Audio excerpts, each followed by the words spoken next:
Hmm. Hmm. Yeah, what am I doing then? How long will I stay on stream? I don't know. I'm feeling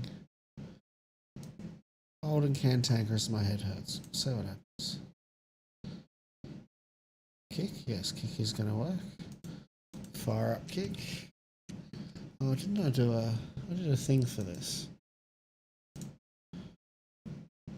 Nope, that's not what I want.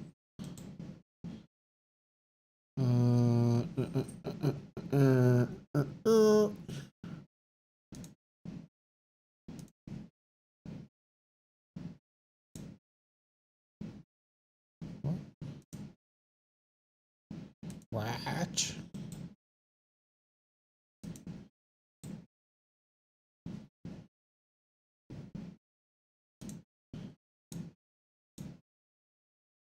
Yeah, boy. Alright, alright.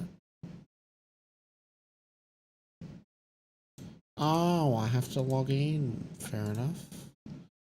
Fair enough. We're getting there, people. We're getting there, I swear. Maybe. I don't know. I don't care. Whatever. We'll get somewhere.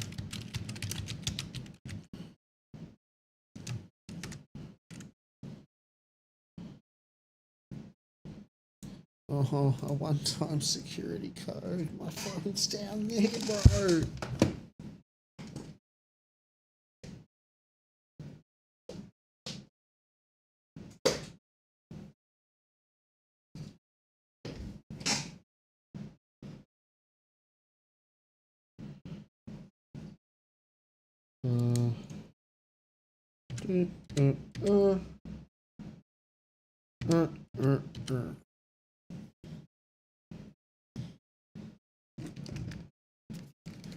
What? What do you mean that wasn't the right code? Ah.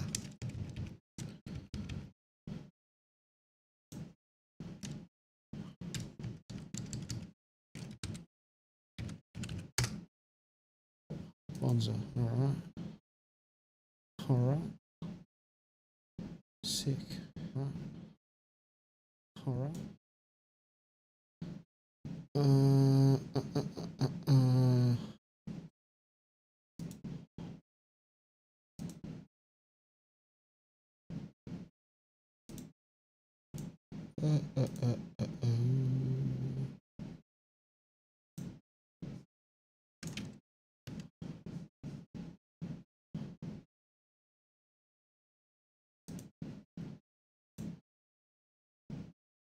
Well, was it's all gone crazy in here, folks.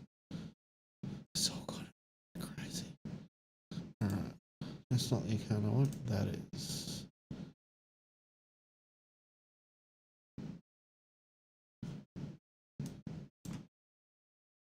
Alright. So it is the setup show with Eth. Everyone's favourite show.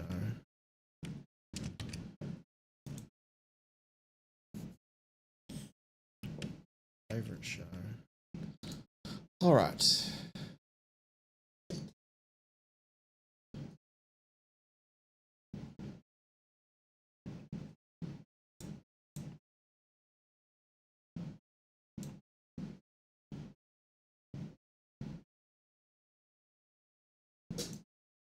What? Where did Kick go? Kick, where did you go? Oh, it's a shame. Oh no, I'm just, it's a shambles here, folks. It's a shambles. Okay, well, let's do Kick.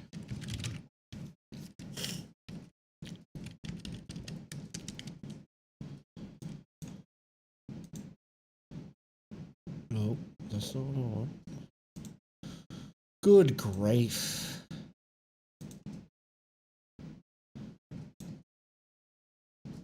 You just go away. Okay, perfect. Alright. Is our chatbot working? Probably not. Oh, my hay fever's just kicked in. Everything's going badly. Yep, Botrix is working. Fantastic. 2 seconds. I need to take a tell fast. Or this stream. I feel this stream feels pretty doomed, to be fair. I think let's rearrange the room. It's kind of proof of concept. If I manage 5 minutes, I'll be pleasantly surprised.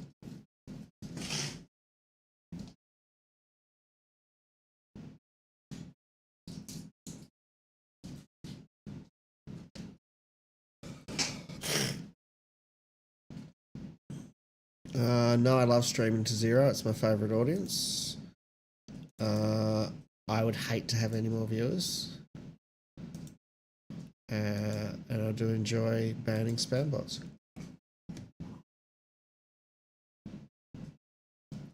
I mean, I don't enjoy it that much. See some people real, like, venom and gusto for banning chatbots. It's like, yeah, you know, you're gonna get angry at flies for infesting a carcass. It's just what they do, bro. Dogs bark at parked cars and shit. It's just the way of the world. All right, on that philosophical note.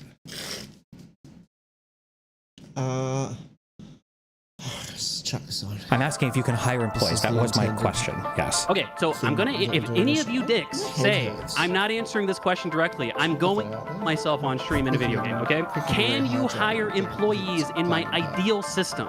Yes. The answer is no. You would have to go to the capital owners, which are the public in this case, and get them to capitalize your business, and you'd have to have a shared ownership structure. Welcome to the show. We have an audible connection now. So let's just get this on the road and we'll get to it. So welcome. Yet another episode of WIC TV. It's a cross-ideological space where we come together to talk about issues both political and cultural, from the silly to the serious. Econoboi asked me to set this up because he felt that it would be background. a more... These are two people. They have an opinion. Their opinions differ, and they're going to have a discussion as to the merits of each other's opinions. Glad I could fill you in. productive discussion to have kind of like a correction already, moderator interference. The people asked for this to be set up. The people. Okay. So the socialism strikes already. Okay, well, voice of the people, Econoboi, why don't we do this? We're just debating on capitalism and socialism today. And the first question I have for Econoboi, and we're going to give the mic to him, is when you say you're a socialist, what do you mean? Go ahead. Yeah, I thought we were doing opening statements. This is your opening statement. Go ahead. Oh, okay. Sure. Okay. So I think there's a lot of misunderstandings about my position, so I figured doing this discussion directly would, I don't know, help clear some of that up at the very least. I know a lot of people don't listen, okay, so hopefully they will today. To answer that question right off the bat, socialism is when you collectively own the means of production, and by the means of production, that's basically businesses. I think that's what socialism is. That's the broadest kind of tent of socialism that I think is the biggest through line of socialist thinkers. And I guess to go on with my opening statement, even though it was phrased as a question, I do technically already. Why is this preferable to capitalism? So, I fundamentally now describe myself as a socialist because I came to a developed egalitarian view where egalitarianism is something that I think is intrinsically valuable for a number of reasons. We can relate to each other as equals. I think that's a good thing, morally speaking. I think that the distributional principle of essentially equal access to advantage, where advantage is welfare and resources, established by G.A. Cohen, I think those are sensible egalitarian views as well. And capitalism kind of violates this in a number of ways. It violates it because of the private ownership of the means of production, sort of unequally distributing wealth in society, right? And unequally distributed wealth means unequally distributed capital income, but it also means unequally distributed power in society, right? Wealthy people have a lot more power. They have a lot more, as Ryan Mullally would say, capacity, but I would just say freedom. And I think that that's probably not good, especially on balance of your other values. Essentially, if we can create a more equal society without destroying the economy or, destroying innovation or something like that, then I think that we should do it. And then maybe you'd sacrifice some level of like utility or something for some like radical increase in equality, perhaps. And so I think that that's just something that is important. I think that inequality itself needs a reason to exist, and our current unequal society just doesn't have a good enough reason, if you ask me. Now, to go on to finish out, I'll talk about my model very briefly. I think that the capital allocation profit motive, like these, would never be, never, unless like I'm getting an unequal share of something, a larger share. At that point, that's okay. We'll find a way to cope. Oh wow, the comedic stylings of Eth. Look at me go. Kind of competitive processes are important. How's this? Let's look at the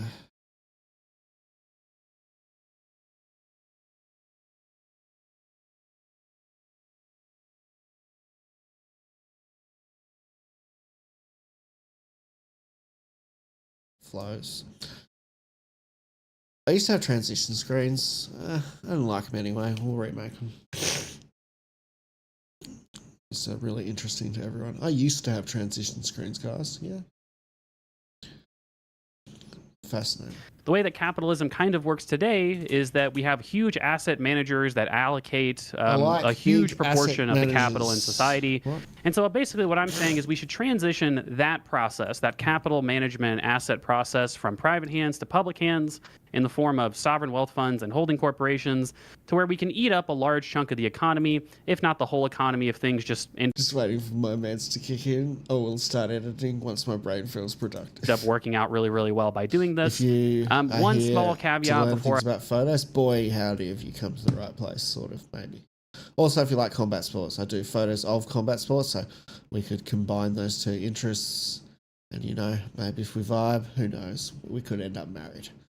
Probably not. My wife might have some objection, but you never know. Short of that, you could like, share, subscribe, tell all your friends about me, whisper my name into the ears of people, sleeping people. It's a bit creepy. It's a bit weird. Don't do that. I give it over to Wick and Destiny.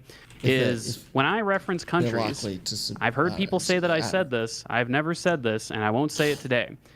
I don't think that the Nordic countries are socialist countries, okay? I think that socialism is when you collectively own the means of production. Societies exist on a spectrum between total private ownership and total collective ownership. The socialist ideal, the capitalist ideal.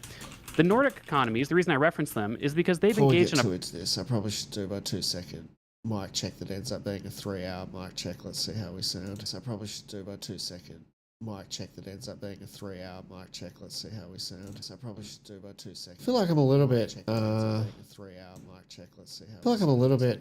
Maybe a little bit. I feel like I'm a little bit. 3-hour mic check. Let's see how. I feel like I'm a little bit. Maybe a little bit. I feel like I'm a little bit. 3-hour mic check. Let's see how. I feel like I'm a little bit. Maybe a little bit. I feel like I'm a little bit. I think it'll do. All right, back to it. It'll do. I mean, like, you hundreds of thousands in chat. Let me know if I need to fiddle further. But please don't. Like, if it's bad, just go watch someone else. I just can't be bothered to fix. No, do tell me. I don't know. Do whatever. I'm not your process of socializing at least a very large chunk of their economies. And we can see kind of the fruits of that, where they have reasonably decent levels of economic growth, employment, good unionization, things like that, high equality. And I think that those are just good examples of the process where I want to move society towards. Okay, well, thanks for being here. Destiny, why is capitalism the superior system to whatever Econoboi just said? Because it's based. Because capitalism is based. I just want to start off by saying that I spent a lot of time on Amazon because I was going to respond to Econoboi's horrible appropriation of violent communist flags and other stuff in the background. I was going to buy a bunch of Nazi, and they don't actually sell Nazi flags on Amazon, so I don't appreciate. Check out the YouTube streams. I want to hear like how well the sidechain's ducking, etc. From private hands to public hands in the form of sovereign wealth funds and holding corporations, to where we can eat up a large chunk of the economy, if not the whole economy, if things just waiting for my meds to kick in. I will start editing once my brain feels productive. Up working out really, really well by doing this. One small caveat before about photos, boy howdy, if you come. Yeah, that sounds good. Fucking hell, the boy's finally hit his stride. After a million failed audio checks. Appreciate that. I feel like it's very one-sided in how they run things over there. Just debate socialism. When it comes to like a larger discussion on my this, audio setup, we would have had socialism by now. I don't know if I need to clarify this or not, but I guess just for anybody listening who doesn't catch everything on every platform, obviously there were a lot of heated debates between me and Pisco and Econoboi and other members of different communities having to do with like leftists and tankies and bad actors and everything. Just to clarify for the 50 millionth time, I don't think Econoboi is a secret tanky. I don't think he's secretly trying to be subversive or doing things. I do disagree, I think fundamentally, with a lot of his platform, but not in the same way that I would say that like other like Marxist-Leninists are bad faith actors trying to worm the way into the system to destroy everything in a way that they're not upfront about.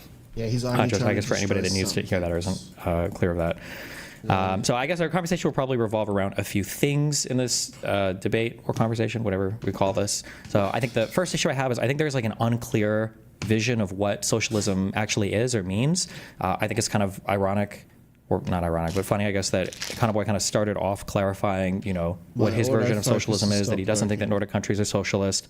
And it seems like that on one hand, you want to say, not Econoboi in general, but on one hand, like people want to say that they're socialist, but then you fight so much against like what socialism means or what it doesn't mean that the label starts to become meaningless. And I think that the issue is that it allows for a lot of bad faith actors to come in and kind of usurp that label and use it as kind of a disguise or a mask for more insidious views. So I think it's one reason I don't like the socialist label if what somebody's advocating for is largely liberal or works in a liberal or capitalist framework.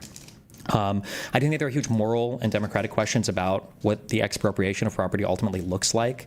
A lot of the examples I think that Econoboi gives for how we could expropriate property, I think, are a little bit unsatisfactory. So when we bring up things like civil asset forfeiture or things like eminent domain, like we're not taking these things to socialize them or to make them like a part of a socialist economy. Usually they're done for other reasons, sometimes for punishments for crimes or sometimes for necessary government projects.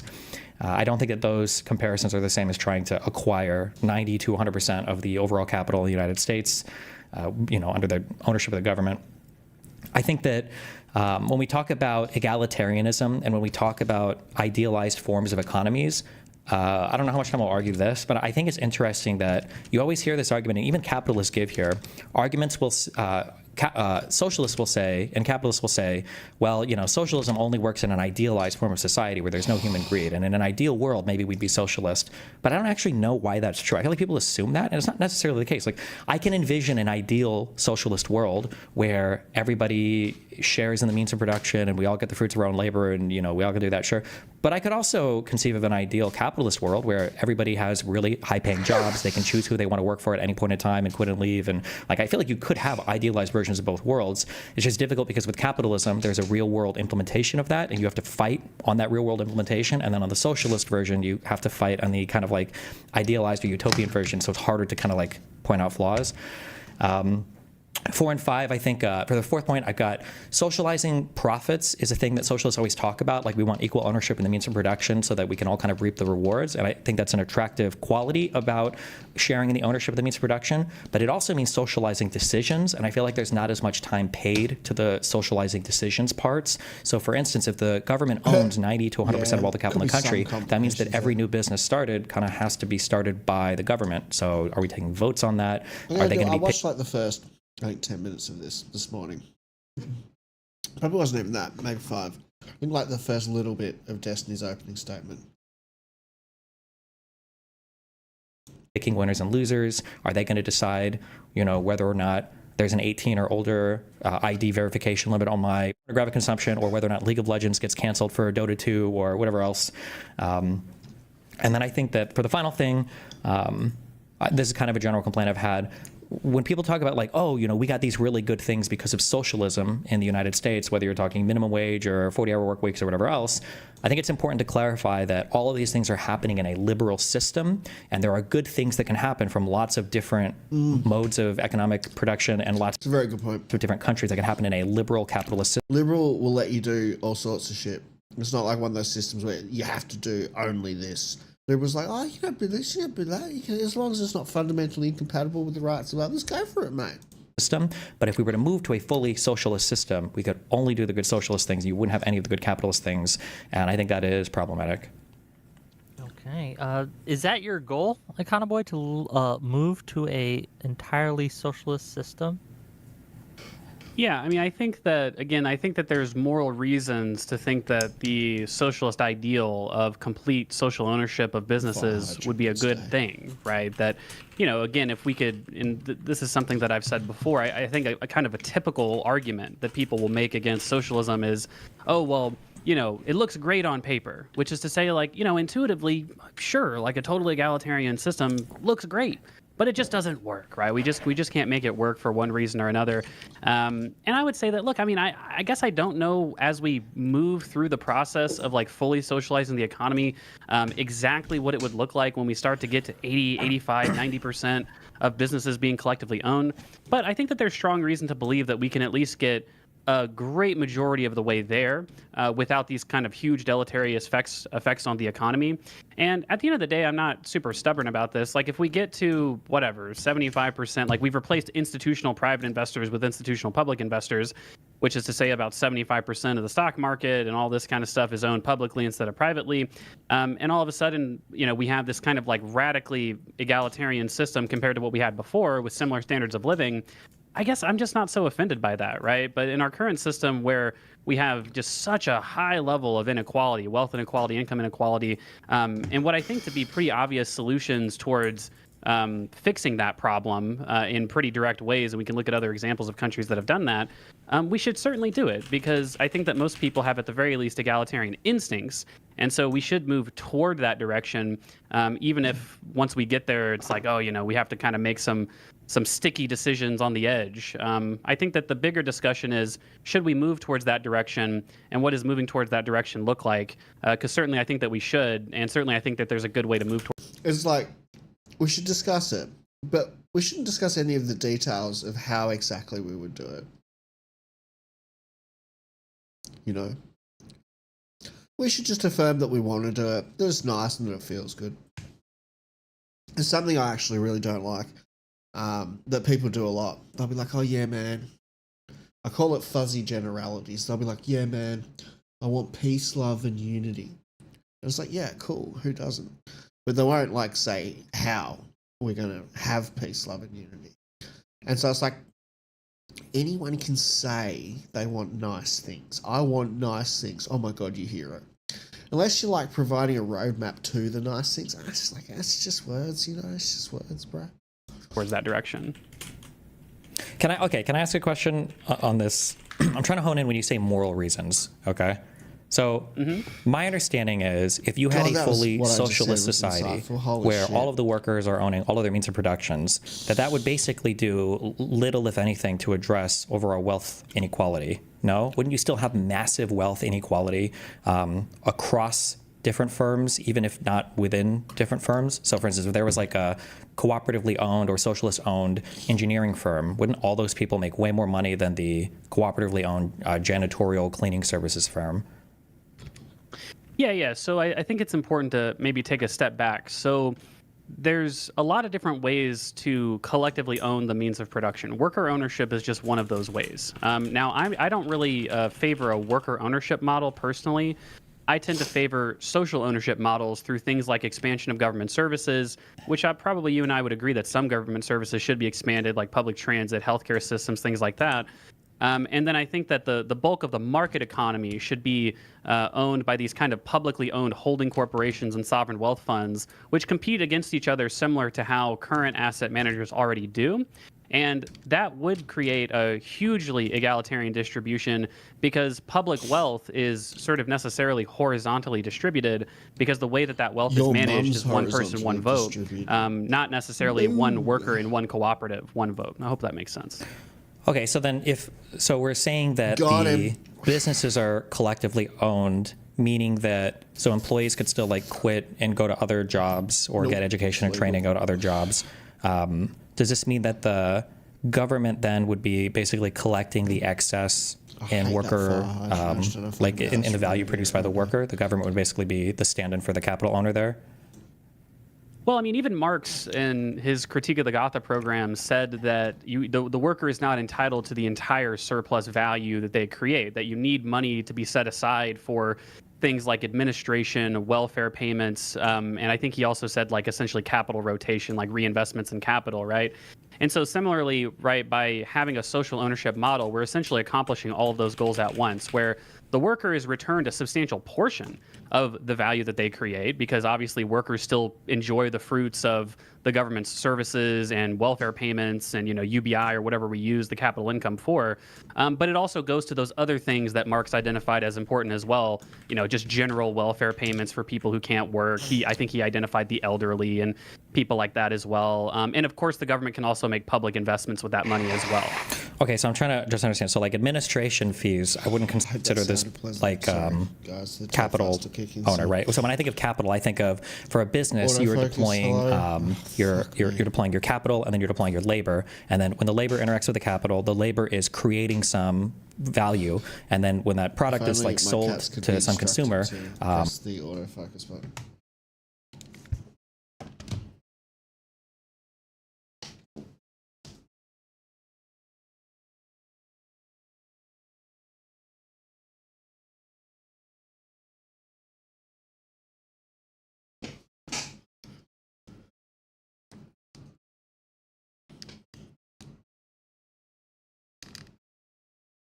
Sometimes it gets caught in corners, and if I move my head, I'll find it again.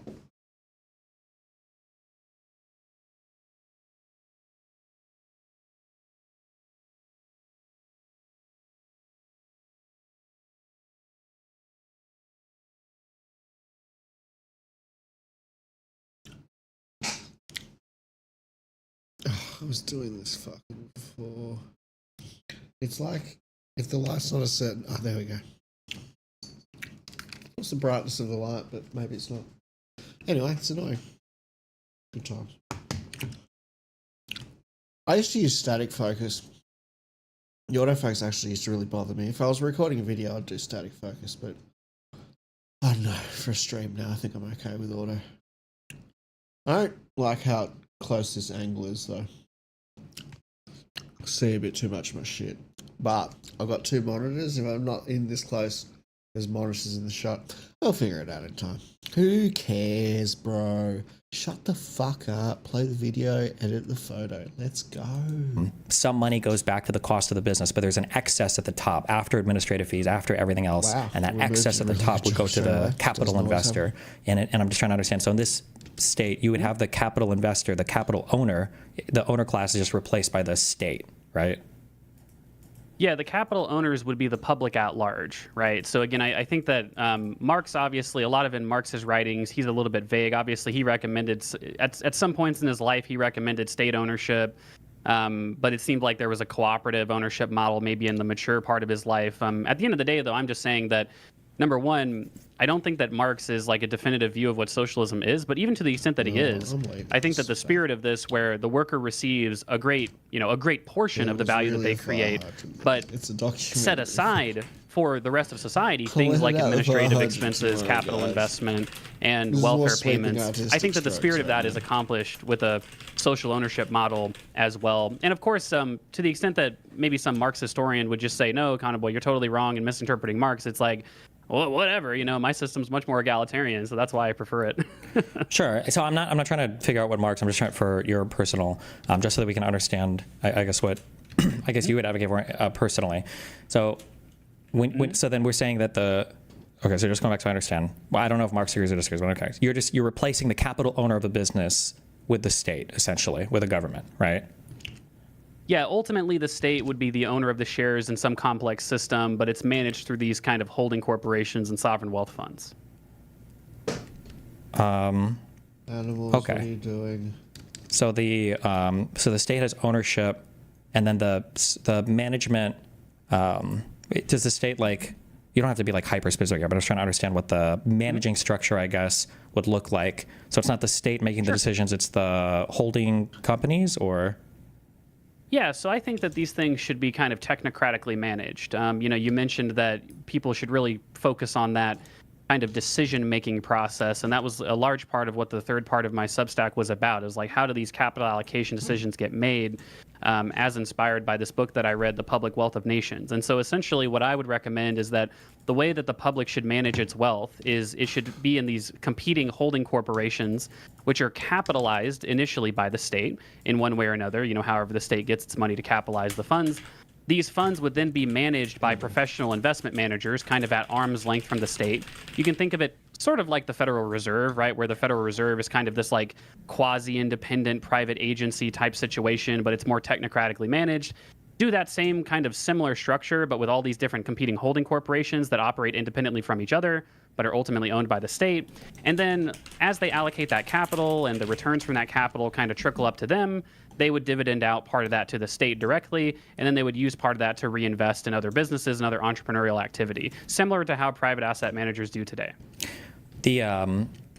How are they initially capitalized by the state?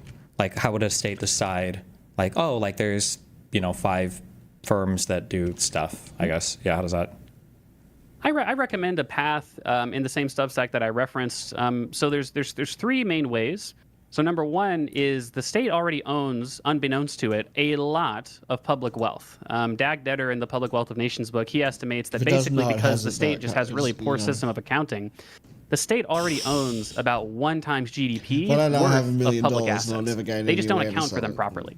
And so what a lot of states be a have done, both in relation to Dag Detter's work, but then in opposite to that, is they've just accounted for their current public assets and spun them off into these holding corporations to be managed entrepreneurially. The state just realizes, oh, we own a lot of real estate. Oh, we have all these SOEs that we don't really account for properly. We have all these kind of like kind of quasi-state service companies that we run. Let's put those into a commercial bucket, holding corporation. Professional investment managers allocate that capital, run it professionally. So that's one way.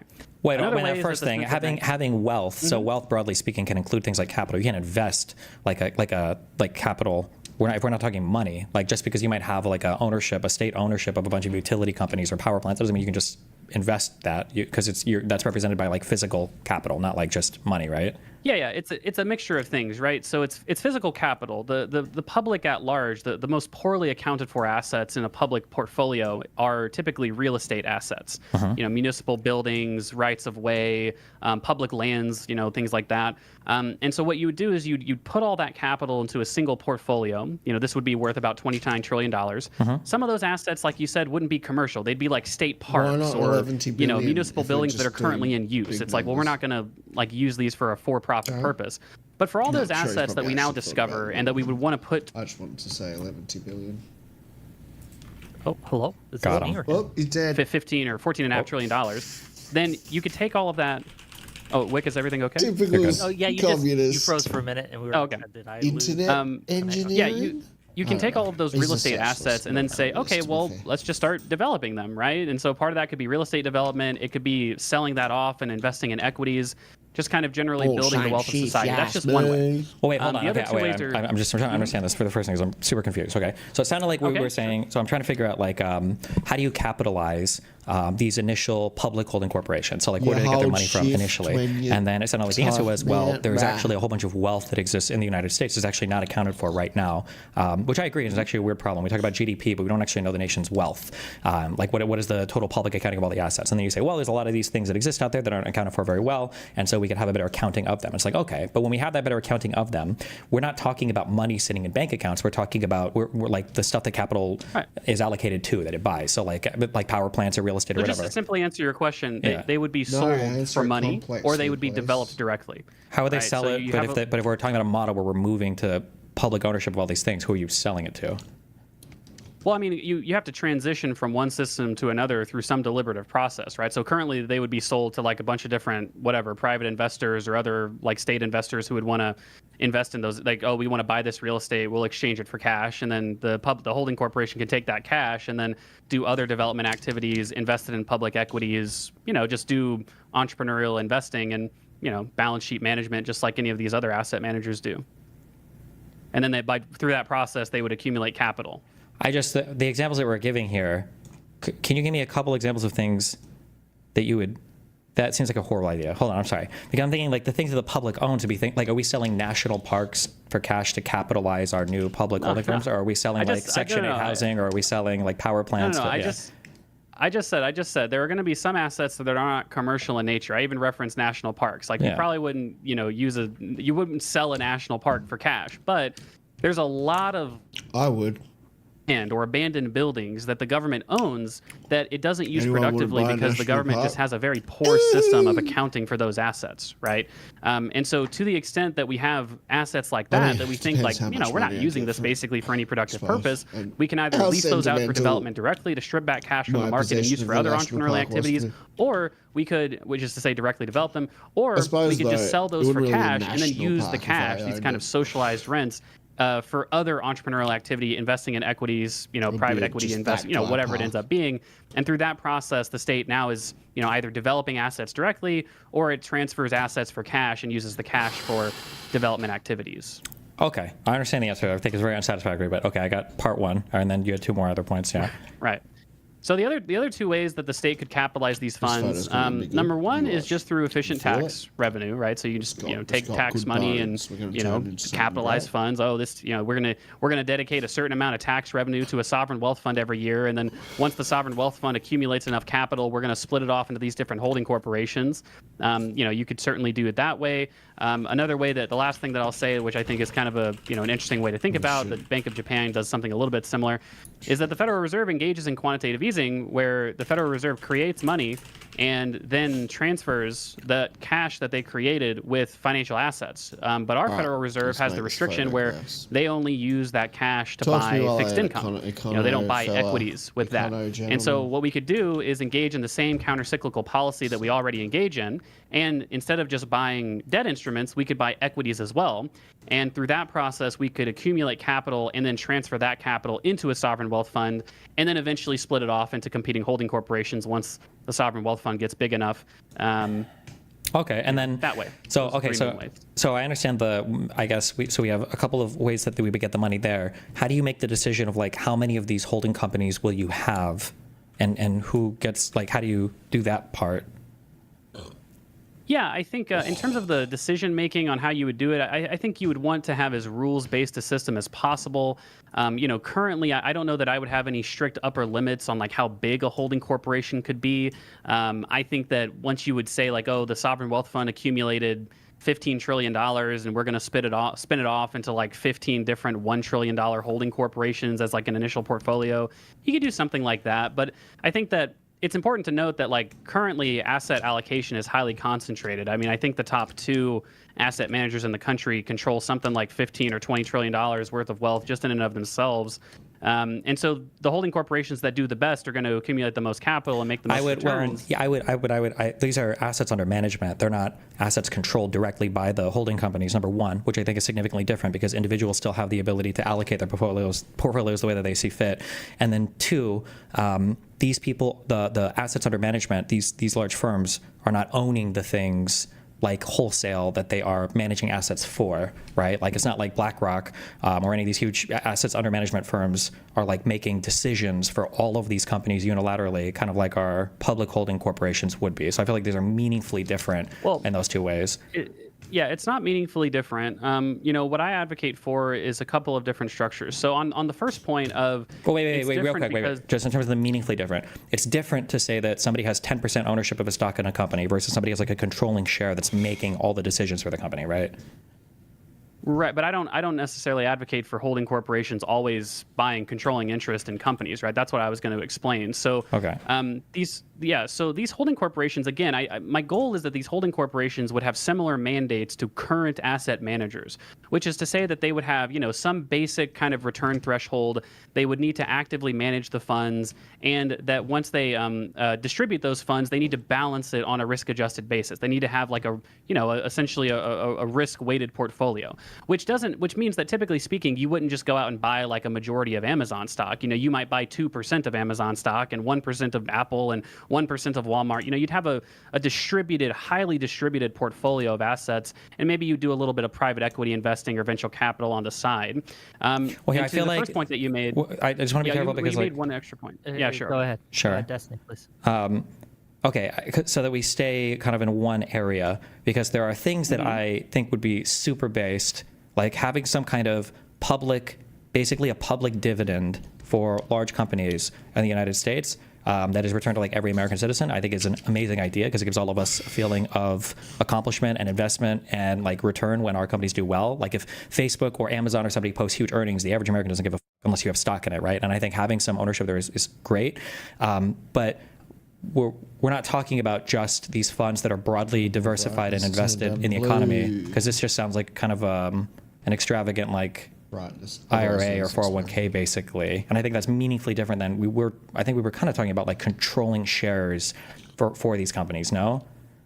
Well, it's so the controlling shares would be that the public would own the holding corporation, right? But we're talking about the holding corporations, which would independently manage the accumulated wealth of the public. So it's a matter of like, what do the holding corporations actually own?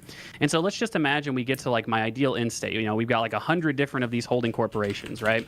And they've kind of like eaten up, BlackRock is literally like a publically owned company at this point, right? Sure. They've kind of eaten up all of those other. Well, BlackRock is not even close to publicly owned, right? But hold on, when we say BlackRock is publicly owned, but it's a publicly traded company. I'm just using that as a. You were saying if they were public. I understand. Yeah. Okay. When we say holding corporations, what I'm trying to figure out is like how did these get created? Like let's say that there are two holding corporations in my state, and one is called like Green Energy Forever, and the other one is called like Veganism Rules. And I really want to invest in companies. I would prefer my money would go to the coal-fired dog-eating factory people or whatever, right? How does like a new holding corporation get created that would allocate money in a way that I would want to see my public money go towards? That's what I'm trying to figure out. Like, how do you create those new holding corporations? You've talked about how you would capitalize them. Yeah. But I'm curious who would decide how to make them. Yeah. Well, I mean, in terms of who would decide how to make them, I mean, that, like I said, I mean, I think that would be a rules-based process. You'd probably have some kind of superstructure for, some basic rules that you would establish for managing the whole portfolio of holding corporations, where they would decide, okay, like what are the basic guidances we want to give to these holding corporations? What are the kind of like transparency requirements that we would have? And then similar to your point, like, okay, well, this is how we would determine when to spin off new holding corporations with the accumulations from either tax revenue, other public assets, or the sovereign wealth fund, right? So the only reason I'm focusing on this part so hard is because, in my opinion, one of the best advantages of capitalism, if you want to be a capitalist cuck, which I am, is that capital can respond efficiently and quickly and robustly to huge economic problems. I think when people argue, there was some paper, I think it was on Working Paper on IBER or whatever, that said that like no liberal economy in the history of the planet has had a massive famine or whatever. And I think part of the argument was that not only is the media able to report on things quickly, but capital can shift very quickly around to different sections of the economy to respond and adapt to different things. So one of the advantages of capital is that people can identify market signals, put money in an area and invest in something, and then do whatever they want there. But when we talk about these holding corporations, we're talking about removing that decision-making apparatus and somehow making it a government thing. And I'm trying to figure out like how are these things made? And if to gloss over this and then to move on to the rest of the stuff, this is like the hard stuff that I would argue that if capitalism does anything well, it's this, is allocating capital. But, it makes for the Well, boring right. So debate. there's a number It of is ways where detail. I think that concern is kind of misplaced. So number one, if we look at how capital is actually invested in current society, and there's a lot of papers on this, is most kind of liquid capital that's invested is passively invested, right? It's like people that aren't even making any sort of an active decision with how they're investing their capital, right? So in some sense, you could say by transitioning a great bulk of that market, if we just were to like neutrally buy assets, so for every one asset that we buy that's actively managed, another one's passively managed. And economists have said that this passive investment is kind of a problem for the allocative process. We're kind of transitioning to a more actively managed market in the first place. So I think that there's some allocative. I don't know if I agree with that. That most capital that is allocated today is allocated passively. The liquid capital, right? So these are most of the assets that are managed by these institutional investors, like the overwhelming portfolio. What do we mean when we say passively managed? So when you well, I mean, you know what passive management is, right? So like passive management is when you would just invest money that essentially just tracks an index on behalf of, it's essentially managed by the asset holding corporation, right? It's not really something that you're going out and sort of trying to find, the actual good investments out there. You're just kind of free riding off of all of the other allocations that are happening actively. Sure. So I feel like we can call it passive management, but isn't that kind of like one layer removed? Because the funds that you're tracking are index funds that are kind of being managed by people that are, trying to pick like a good assortment of funds within a particular index, and then the index itself can change based on market capitalization of companies. And it is like passively managed in the same way that like if I give money to an ice cream maker, I'm like passively giving that money, and I'm not actually making my ice cream, but a guy that's getting the money is actively making the ice cream, right? Well, there's a lot of papers on how this is like an allocative distortion, right? Because when essentially it makes it to where there's not as much actual entrepreneurial investing activity, and in theory, you're increasing the risk of improper allocation of capital because you're sort of necessarily lowering the amount of actual active investing that people are doing when they're going out and trying to search for the best investments. And so the holding corporations, by engaging in an active management process, are kind of effectively solving that problem by some great proportion, and ideally leading to better allocative efficiency. Because again, I do advocate for very strict technocratic management of these assets. In general. And so to your point, just the last thing, one more thing. The last thing that I haven't been able to say is that you keep on saying that the decision-making process of capital moving in certain places when they see market activity, again, like that whole competitive process between these asset managers is still internalized into my system, that these big asset managers that are now publicly owned would have the same competitive dynamics and incentives to do the exact same thing under my system as they do under our current system. They'd have the profit motive, market dynamics. Well, that's the thing that I don't markets. understand. That's why I keep asking how these are created, because I don't think they would have that same. I don't know how they would have that same incentive. Like if there are 5 holding corporations, I still don't know how you pick 5 or how 5 are created. So if one underperforms, do you eliminate it? Now there are 4, or do you spin up a new one? Or Yeah, Destiny, I feel like I've already answered this. So wait, hold on, let me answer this very, let me answer this very, very clearly, okay? I'm sorry, hold on, because I feel like you haven't answered this at all, and it keeps getting spoke around. I don't know if it's intentional. Okay, all right. Okay. So let's say that we are, we are restructuring our economy in a way that we want to have these public holding corporations. Okay, so what we do is we have the government that has like a big bucket of money, and the government is going to allocate its money to these private holding, or not private, it's going to allocate money to these holding corporations, and then they're going to basically serve as all of these massive asset managers like BlackRock is. You're creating BlackRocks, basically, that the government is giving money to for the initial capitalization, and then they're going to be investing in individual firms, and then their metrics are going to be tracked by, profit and all that. What I'm asking is, where do those initial holding companies come from? How do you create those initial holding companies? Like if there are 2 or 10, what is the difference? Yeah. Okay, so the 3 different ways that I described, you have tax money, you have essentially quantitative easing. No. I understand. No. You're talking about how you capitalize it. I'm talking about how you create them. How do you create them? We get to vote on them. So if I wanted a puppy killing holding corporation and Destiny wanted a Discord DM privacy lock safe guarantee holding corporation. It's like, okay, how yeah, so the way vote on those? Yeah, so I've already Would I vote on those? Is what I'm saying. Okay. So I've advocated for this, and I'll say, again, I'll try to say it more clearly, for a rules-based kind of superstructure process for doing that. So what do I mean by that? Okay. For instance, right, the Federal Reserve, we have like the Board of Governors, and different presidents kind of appoint the Board of Governors. No. Federal Reserve has 2 mandates that aren't tied to like the profit motive, or aren't tied, and like it's a one thing. I'm just using that as an example. No, I understand, but I'm not saying it's exactly the same. I know you're not saying it's the same. I'm saying it's disanalogous because you only have one Federal Reserve. We're not talking about creating multiple Federal Reserves, and their goal isn't to make money or pick winners or losers. That's it's to why I allow call you to become it a superstructure, right? So again, you might have a superstructure. Fascinating topic.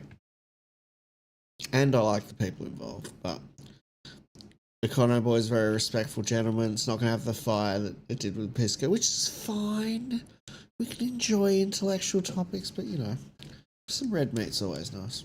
So all the different holding corporations would have their own boards that are appointed, right, by the public, by this kind of rules-based process. But then you might have a superstructure that says, okay, like this is the general guidance we would give the firms. This is how much wealth we've accumulated in our financial assets from our sovereign wealth fund. Hey, we think it's time now to vote on whether or not to open a new public holding corporation because, we've got $5 trillion in our sovereign wealth fund.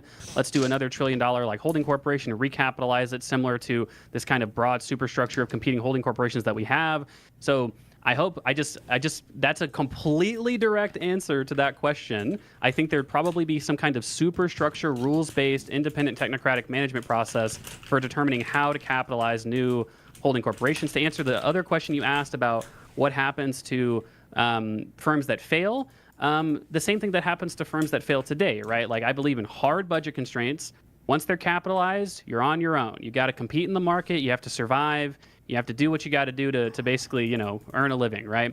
And if these holding corporations were to go bankrupt, then they have to go through the ordinary bankrupt process. The goal of any portfolio is, and this is for the audience because I'm sure you understand this, is that the goal for any portfolio is not for every single investment that you make to succeed at all times. It's just to have a weighted, risk-adjusted portfolio so that you're not overly exposed to any one thing. To the extent that where if one holding corporation or one investment within a holding corporation goes bust, you have enough of a diversified investment pool that you're still getting a lot of returns for the public, a lot of returns from your portfolio at large. Okay, and then I just want to let the record reflect I am not happy with the superstructure answer, but I accept it and I'll move on to the next thing. I'm just curious, how do these holding corporations, how do they engage with I don't know what we would call these firms. Are they private firms? Like would an individual go to a holding corporation and say, I want to start a business that manages electricians, and then the firm might invest in that business? Or the holding company might invest in that firm? Or like what does the ownership structure of these individual firms look like that the holding companies invest in? Yeah. So they would start out, and I think throughout the process of transition until we get to total socialization, the process would look very similar to what it looks like now, where people would be able to people would be able to just go out and start businesses and decide the ownership structure for however they wanted. I think that where the holding corporations would come wait. You keep clausifying. People can't start businesses in your model though, because the capital is all managed by the holding corporations, right? Well, no, because again, there's a huge transitionary period where there's still ignore the transitionary period, and let's say that we're past it into your kind of more towards much closer to your ideal model. It's not individuals starting businesses; it has to be the holding companies, sure. right? Well, yeah. So if individuals if individuals in an ideal system, right? So again, I do think that in like complete social ownership, there's, as Matt Brunig told you in your conversation with him, there's like genuinely sticky issues as to like how exactly would you socialize the whole entire economy. I can tell you what I would maybe imagine would happen. So number one, I think that you'd probably still allow for some amount of retail investing, because if you're just like a sole proprietor, I don't think most socialists have huge problems with like sole proprietorships if you just want to go and trade stock. So you'd still have that quarter of the market that's kind of like retail invested. And then other than that, what you would do to start a business is you would probably go to the holding corporation. I don't understand that. Can you, sole proprietorship has retail investing. I don't know what these things have to do with each other. If I want to hire employees, that would basically be disallowed in your system, wouldn't it be? Well, retail, I mean, if you're a retail investor, I mean, typically, I think when we talk about like retail investing, we're talking about just individuals. No, I understand. I know there's retail investors versus institutional investors. I'm not talking about the investment part. I'm talking about the firms themselves and the ownership structure. I can't, in your idealized version, I can't walk out and hire employees to start a business, right? Yeah. So in a total idealized system, which again I have a hard time imagining, I think that we can get to like 75% social ownership, and then again these genuinely sticky issues come up, which I think are very relevant criticisms to point out. But I can tell you kind of what I would roughly imagine. I think that if you were going to go out and start a business, you'd probably have to engage in the state in some way. Like you'd have to sell like a portion of your equity over time, or, maybe you could go out and try to raise funds from other retail investors that would be able to offer you some amount of money, or maybe you'd have to rely on lending in some sort, something like that. But I think that once you try to go for like a very, very rigid model, it becomes very, very hard to kind of imagine what that process would look like, at least to me.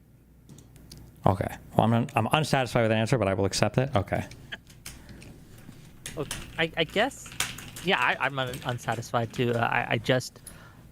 You keep switching Econoboi, and I don't mean to double team you here, right? But you keep switching between, there's a transitionary period where the rules would be X, but then I want Y where the rules would be something else. And right. So I mean, we could rather talk about. I think what. So again, let me just answer the question. Yeah, wait, just let me answer the question directly. Okay, I'll imagine an ideal end state, right? So what we might imagine is that you still have about what we have now. We have like 25% retail investors. They're still just doing their little individual investing. I don't think that my socialism, I guess I don't really care if people individually go out and invest money if they want. Now, other than that, it's like, okay, well, how do you start a business? Well, I guess that entire process could be socialized within the holding corporations themselves, where it would basically be these holding corporations deciding what to invest in and why, and they would be competing against each other to do the exact same thing. Now, if an individual, like you guys are describing, like, hey, an individual wants to go out and start a business, well, I guess you'd have to basically go to the holding corporations and convince them to capitalize. Basically. Yeah, you have to convince. Like it's a stand-in for government. Yeah. Well, it's independently managed from the government, but ultimately the public would be the shareholders, right? So yeah, you'd have to go. Appoints them. The government gets to decide who's on these holding corporations, etc. Well, yeah, but Wick, there's a huge difference between you got to go to a government bureaucrat and you have to go to a technocratically managed asset manager, right? Which like it's like the difference between. So, well, it's an independent agency, right? So ideally, it wouldn't be like strictly beholden to like any one government, right? It would have its sort of independent rules-based system that it follows.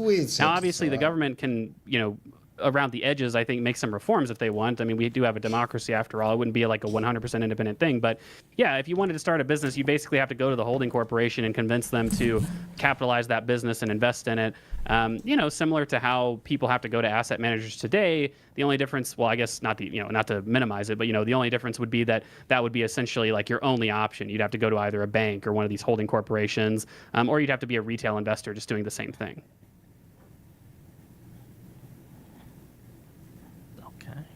Okay. Right. And in a system like that, I think that I think there's a good reason to think that even in that kind of idealist version of our system, we would have great levels of equality. We'd get trillions of dollars of dividend payments to, use for public purposes that we wanted.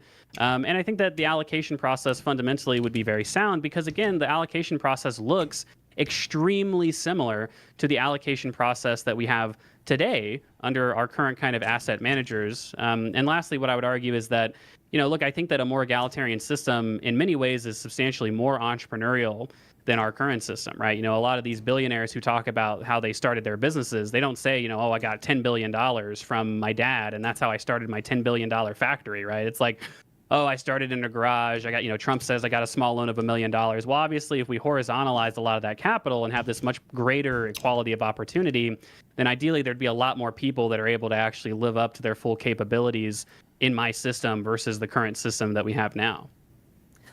Okay, I guess 2 secs, a guys. couple questions. Oh, ye in ye hundreds. I need to feed myself. I won't be long. So don't go away, chatters. It's been good so far.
That's my little Wawa Mitchie.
All right.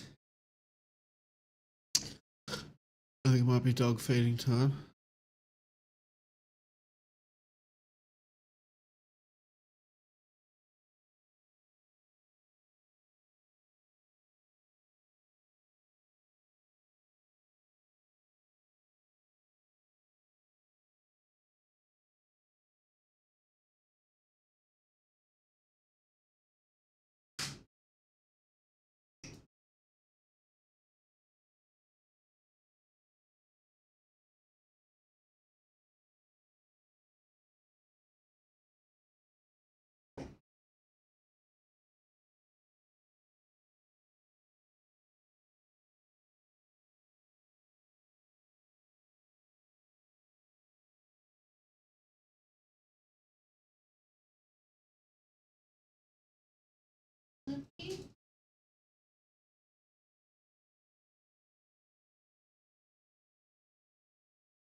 that's everything I wanted to do. I think that's everything. Obviously, I need to turn my... Oh, no, there we go. Turn my autofocus on again. Finish this and make another drink. And now, other than that, I think I can settle in and just edit. No animals are fed. I need to pee occasionally.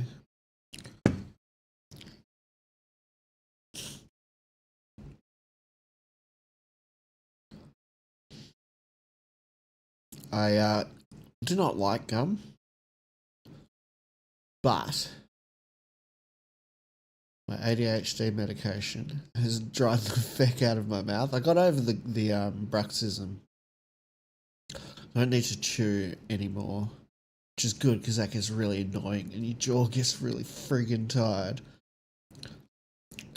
People who love Molly in the club know what I'm talking about. Similar thing, the same thing, you know, gurning or whatever it is, the need to chew. Got over that, but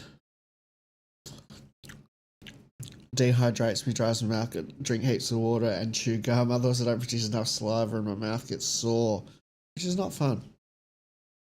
Anyway, like, share, subscribe for more things that aren't fun. That's probably not the best sell. I suppose we'll return to this debate. I mean, it's a bit dry, TBH, and because I'm editing, I do need to do this editing on a bit of a back catalogue. Backlog? Yeah. That combined with the dryness, maybe I'm not as gregarious as I could be, but we're still, you know, giving transformative reaction. I'm giving you my wonderfully, deeply informed opinions on socialism.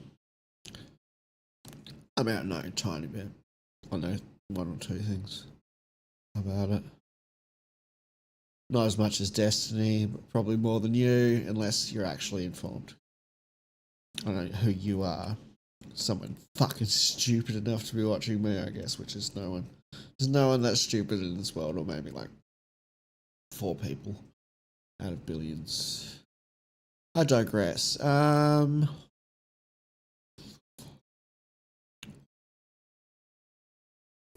I don't want to watch something else. No, it'll do. It'll do for now. We'll give it a bit longer. For both of you in this point, right?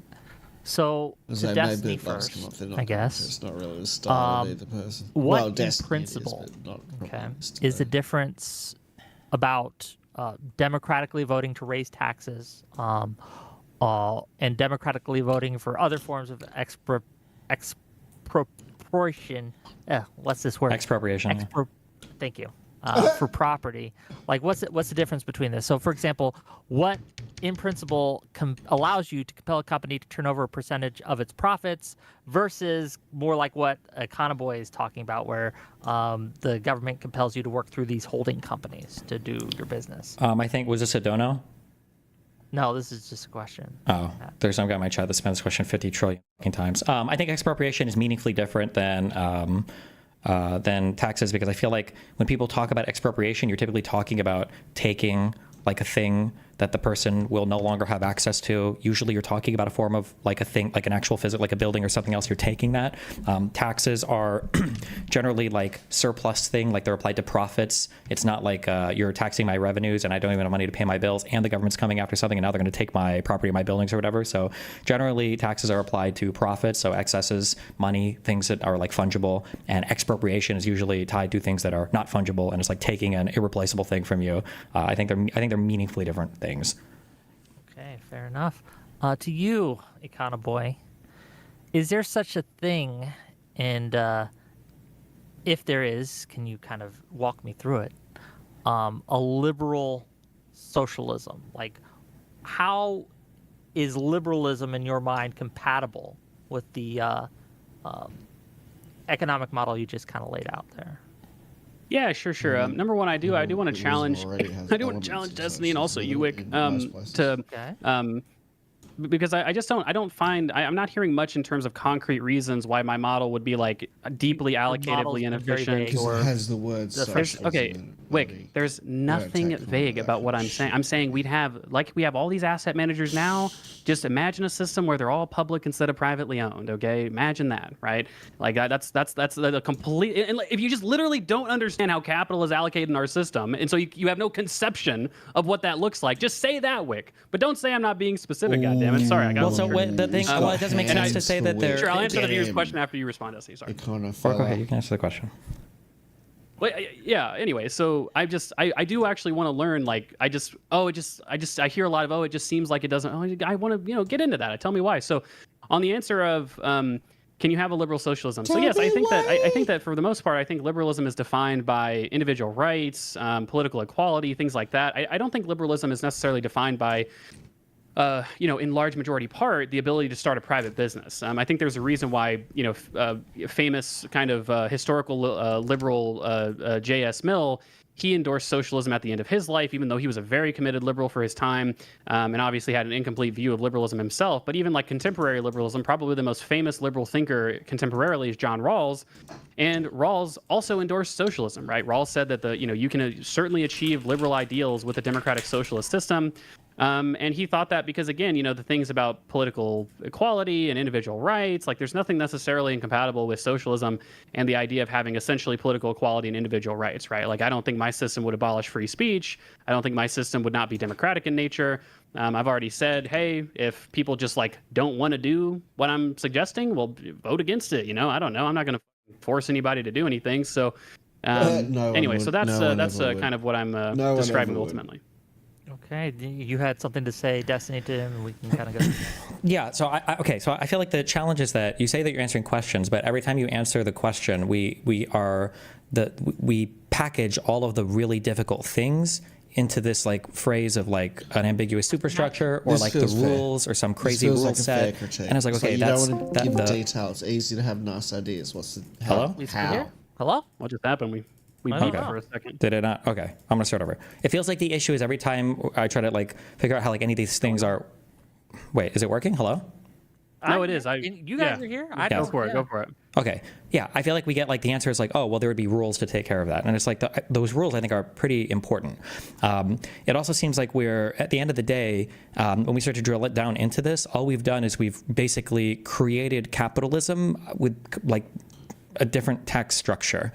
So for Man, instance, I love that. I'm very That confused. always You're sounds advocating like for a when system of people wanna socialism argue where about what individuals they're can doing still to start abolish the firms police. They on their just end up own and recreating then the police, scrape but worse. excesses from the surplus value created by their employees. That's a very strange. The only difference is we're just the initial investment comes from holding corporations that are capitalized with public funds. Is that the answer? Is that like if I wanted to start a business, am I allowed to hire employees? Okay, so I feel like, so originally it's like, well, Econoboi, I'm not going to make you just completely, totally lay out a 500-page document of how exactly this works. And so what I answered to your question was, let's just imagine that it's a committee superstructure where, hey, we've accumulated $10 trillion of a sovereign wealth fund. We're going to take $1 trillion of that and do one new holding corporation that now has to go out and invest. I think that WIC is pretty specific on how the holding didn't answer corporation. my question. Yeah, Nothing that you just said there had anything to do with my question. And also, You I don't asked want to how draw they you. get formed, and I No. just No, I answered. asked if you can hire employees. Can you hire employees? Are you allowed to do that? Okay, so if the new question is not how do you fund or do the holding corporations, but can you hire employees? Hold on, wait. I'll Just to be answer clear, that before you said directly. that, we can go back in the video. My question was literally just, Okay. are you allowed to hire employees? That was my question. Wait, okay, Destiny, are you claiming you didn't ask me 100 times how do the new holding corporations get formed? Though that wasn't a question that was a mainstay that you've asked. I mean, really? Like, come on. You asked that like 5 or 10 times, and I feel like we've kind of been circling the drain on that. Give me 1 second. Hold on. All right, give me a second. Go for it. How do you fund or do the holding corporation? Okay, formed, and the holding corporation. Take one, just imagine so originally. Sir, is that like if an investment comes from value created by their employees? Still start firms on their own and then scrape excesses from the surplus value created. So for instance, I'm very confused. You're advocating for a system of socialism where individuals can still start firms on their own and then scrape excesses from the surplus value created by their employees. That's a very strange. The only difference is we're just the initial investment comes from holding corporations that are capitalized with public funds? Is that the answer? Is that like if I wanted to start a business, am I allowed to hire employees? How would you hire employees? And I said, well, you'd probably have retail investors that would just individual sole proprietors that don't hire employees. So my question was to the extent that you wanted to hire. I'm just asking, like, how can you? I'm asking if you can hire employees. That was my question. Yes. Okay. So I'm gonna. If any of you dicks say I'm not answering this question directly, I'm going to get myself on stream in a video game. Okay. So. Can you hire employees in my ideal system? Yes. The answer is no. You would have to go to the capital owners, which are the public in this case, and get them to capitalize your business, and you'd have to have a shared ownership structure. I've said that before. Wait. Just to be clear, hold on. You're not saying you'd go to the public. You would go to the holding corporations that are ran by technocrats. To the holding corporations. Yes. Okay. I'm just saying the public, because WIC gets triggered. Oh, it's actually the state. It's actually the government. Well, no, yes, but there's a meaningful difference there because you're saying that the holding corporations would be competing against each other, so you kind of solve for your market inefficiencies there by just calling it the government. So I'm trying to be more charitable to your model. You're saying that you're competing... being more charitable. WIC is being the fucking dumbass in this conversation. Okay. Sorry, WIC, I love you, but Jesus Christ. Okay. Call me a dumbass. Everyone goes after the ref. Okay, so I'm just trying to figure out as an individual right now, if I want to start a business, okay, I can hire employees and get initial capital to pay them and sell products and stuff, right? That's how we do business. But in your world, so I would have to, like, I'm just trying to figure, I don't even know what the process would look like of getting employees or because I can't start a business on my own. What would it even mean to start a business? Are you even allowed to start a business? Or would it just be me and 5 other people who would say, we all want to be plumbers, can somebody else make a business? I mean, again, this is the ideal system, and which is, I think, to me, a little bit harder to imagine. But yeah, in the ideal system, I think you'd essentially be like the leader of the organization. You'd be like the CEO and not necessarily the sole owner of the business. And I think that's the main difference. But you'd go in and you'd convince the public holding corporation, hey, like for instance, I'm an engineer who worked in the oil field services industry for 10 years. I think I could start an oil field service businesses. Here's my kind of like my business plan. I think that this is the salary I deserve because I'm the CEO. And the public holding corporation would say, you know what, that sounds like a good idea. Here's $10 million. Go out and make a bunch of money. And, here's some performance pay or whatever. It'd be a very similar system. Again, it's just that the ownership structure would be public instead of private. And that's a very specific example. I hope that is a really concrete, just you can the oil field services example. That's pretty concrete if you ask me in terms of imagining what it would look like. Gotcha. Okay. So then for compensation, how are we getting to our more kind of like egalitarian world if the guy is being compensated like so much more as like the owner or like the leader of the company? I'm sorry, not the owner, the leader of the company. Are we also like taxing the additional money that he makes more, or? So you would have a fiscal state that you tax the income and you would redistribute in the form of welfare payments. The reason why you're getting a lot more egalitarianism, like I said, is because the fundamental problem in our capitalist system is the private ownership of wealth and the capital income from wealth. And so that would be essentially horizontally distributed in my system. Obviously, the CEO would still make there'd be a multiple in terms of how the CEO is paid relative to the lowest paid employee, but there wouldn't be this kind of huge differentiation of capital income and public wealth or I say total wealth in society. Sure. So what's the difference between, you're saying that the capital income would be more horizontally distributed through some kind of welfare policy. What's the difference between that and just like more taxes in our current system? So the difference would be that, number one, my system is highly efficient relative to just raising taxes to some crazy amount. So obviously we could just raise taxes to, greatly lower the amount of wealth inequality by like raising a wealth tax. But wealth taxes are bad for the economy, right? Like wealth taxes seem to destroy investment, which isn't really good. My system would, in a number of ways, I think, incentivize investment or incentivize productivity gains, which I've mentioned before. And then with regards to capital income, right? So instead of having to tax corporations, there's so much evidence on taxing corporations and taxing capital income. There's all of these kind of, these flight problems and these problems with adherence, essentially. But you wouldn't get that if all of these things were directly publicly owned. Obviously, you just directly send the payments. Like when I own stock in Apple, I don't have a problem getting capital income from Apple. They willingly give it to me. But if I try to tax Apple, 20%, they're going to do everything they possibly can do to basically avoid paying that tax as much as possible. Don't you run into a similar problem, though, if you have competing holding companies? Like, let's say I want to be the leader of the oil engineering company that I'm doing, but I want to get paid, since I know I'm going to be horizontally distributed for my profits or whatever, I want to be compensated $20 million. Wouldn't I go from holding company to holding company and they would compete in the same way that you do in a capital market right now for high CEO compensation? Wouldn't that be like an even greater problem, since now the CEO is not even compensated with ownership, but has to be compensated directly with wages?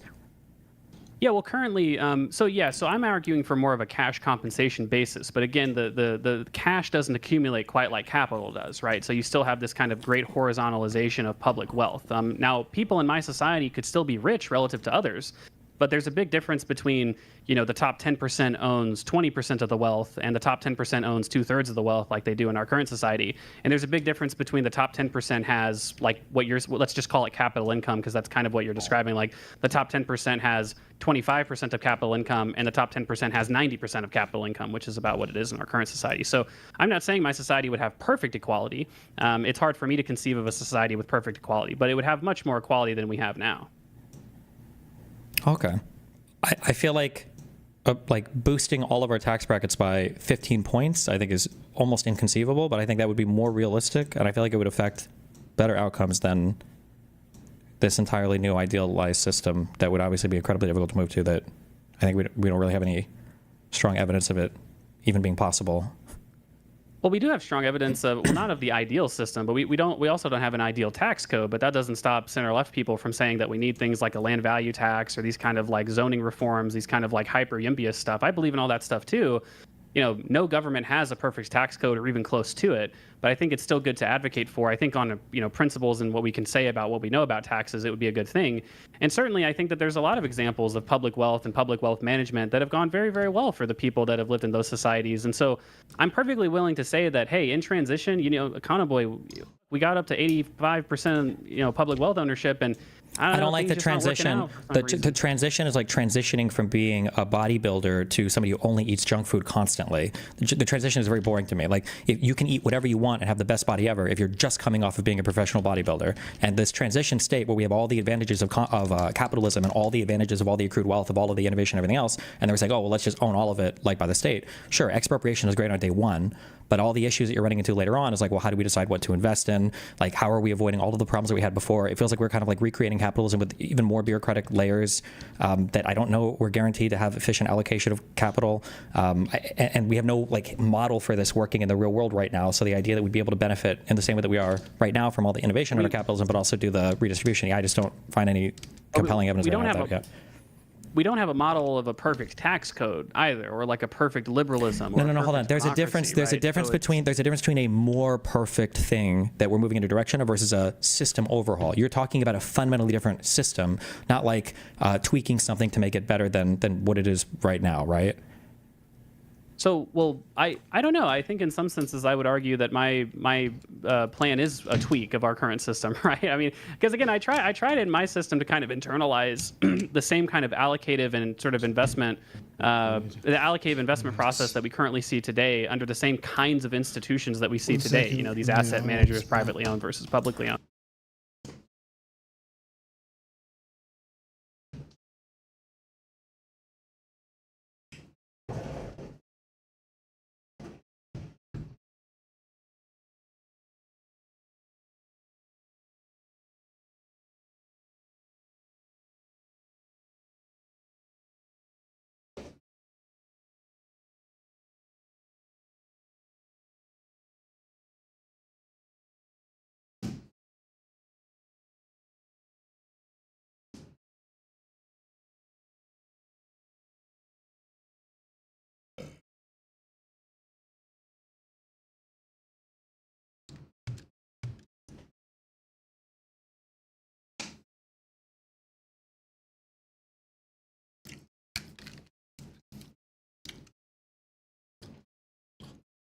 What's the latest Trump news?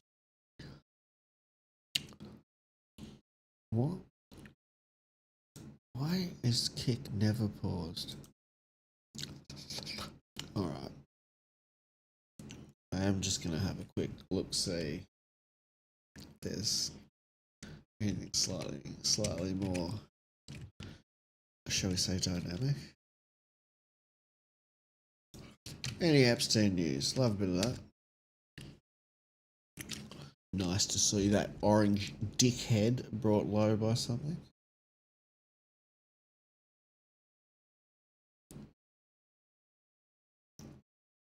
Oh, this is my stream account. Don't have all me good subs on here, bruh.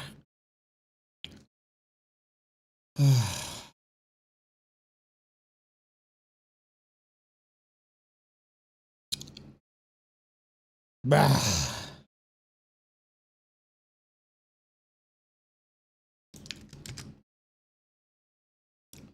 This photo feels a bit too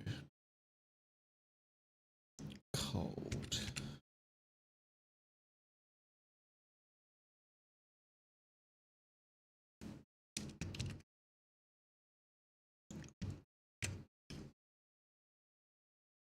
I like that. I think that's an improvement. Let's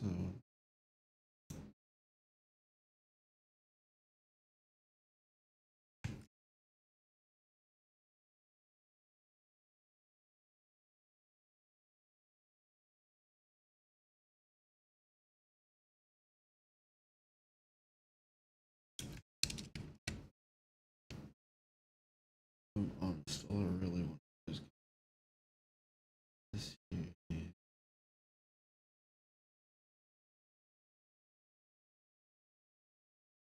Blue.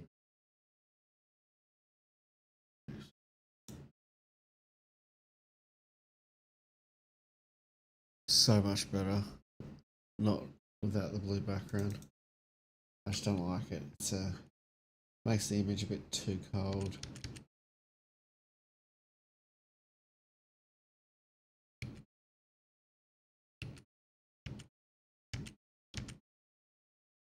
Yeah, I like that.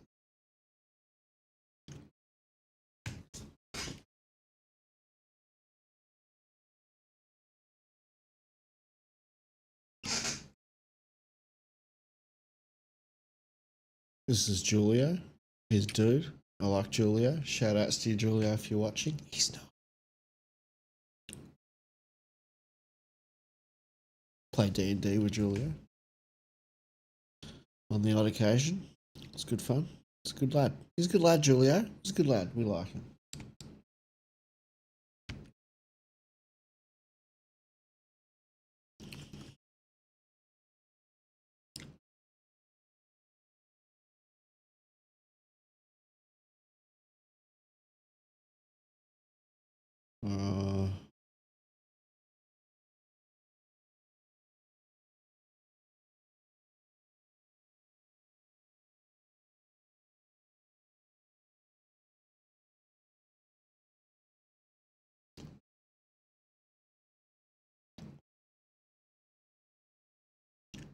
Ranton. Oh, it's 5 years since old. I love Ranton. Ranton's fucking great. Sensei Seth is there.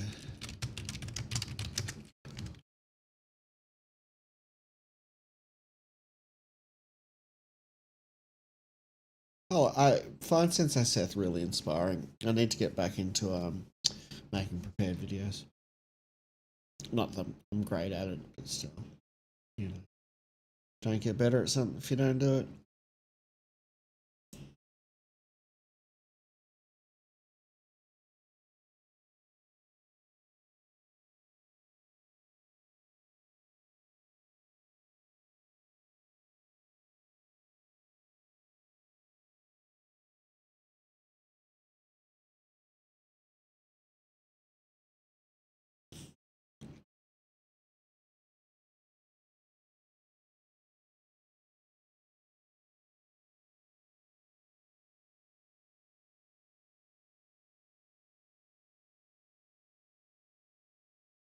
Oh, I don't know, bro. I don't know.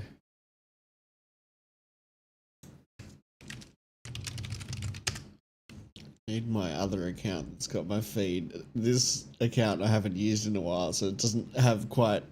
It hasn't cottoned on to my rabid Trump hatred or my hunger for Epstein news.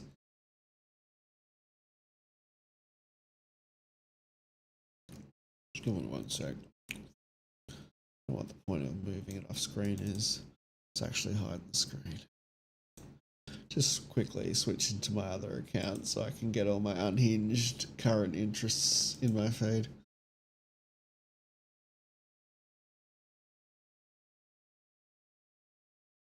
There we go.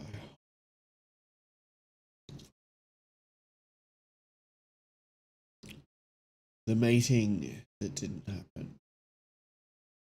Interesting stuff.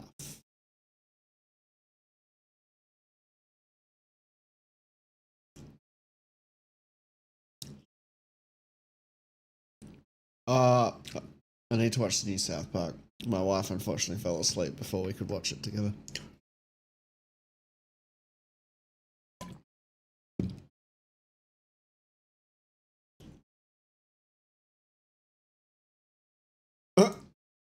Go to BDC. My name is Brian Tyler Cohen, and if you're looking for the most watched political videos, Pretty clickbaity, but I enjoy it.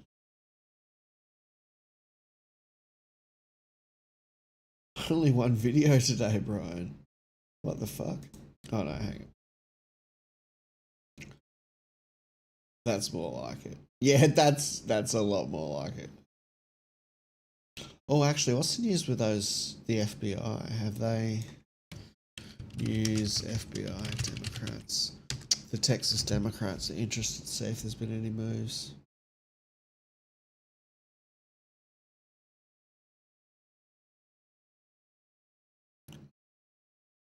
Press request has been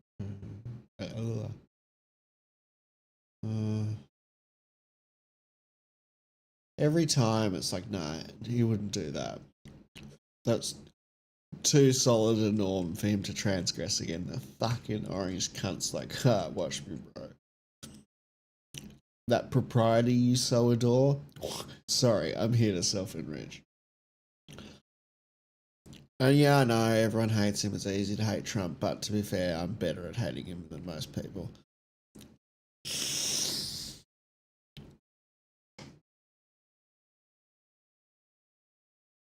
It's crazy, the Democrat. So, for anyone who doesn't understand, Texas wants to... I can't be fucked. I can't be fucked explaining this shit. I need a lot more sleep. Or a lot more amphetamines. Legally prescribed, I would add.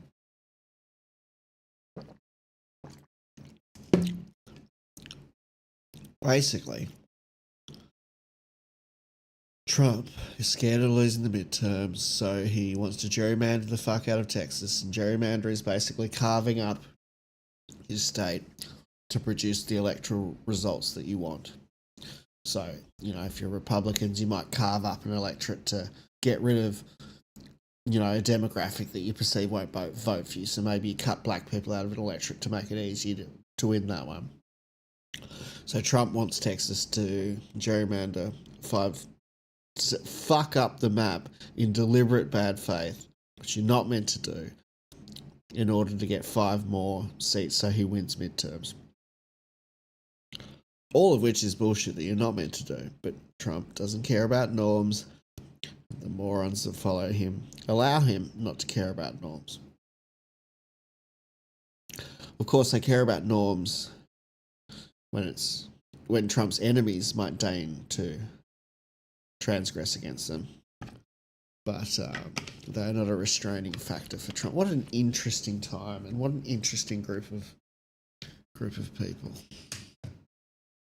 Anyway, that cabinet is just...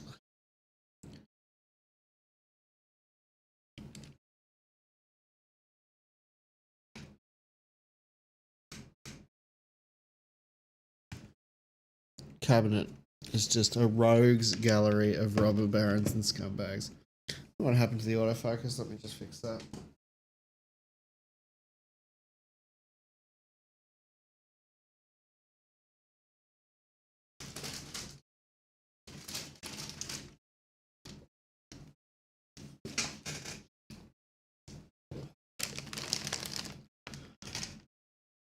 I'm gonna eat chips on stream. No idea how it'll affect I forgot why I actually got up to fix the camera.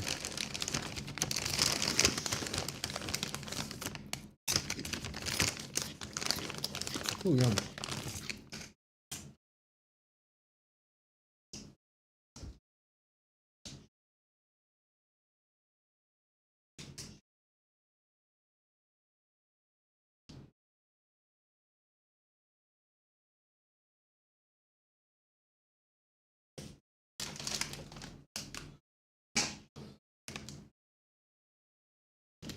Thank you. Where were we? And so the Democrats like, well, we'll deny them quorum. Quorum being having a sufficient amount of people on the floor in order to be able to carry a vote. So if the Democrats were to attend, even though obviously they would vote against the measure, the Republicans who are in government in Texas would have sufficient numbers to pass the measures. And because the Democrats, quite rightly, I would suggest, in this instance, perceive the conduct of the Republicans, given that it's engaged in deliberate bad faith and not for the purpose of how you're meant to redistrict, they will also act in bad faith and not turn up and deny quorum. All of which I think makes sense. But now we've escalated to the point where the feds, Trump, are sending the FBI after the Democrats. This is where it's starting to get to a knife fucking edge, folks. That's constitutional. We've already had like flirting with arresting political opponents here and there, but man, it's another level. It's the most recent one. I don't know what's safe to watch on stream as well out of the news channels, to be fair.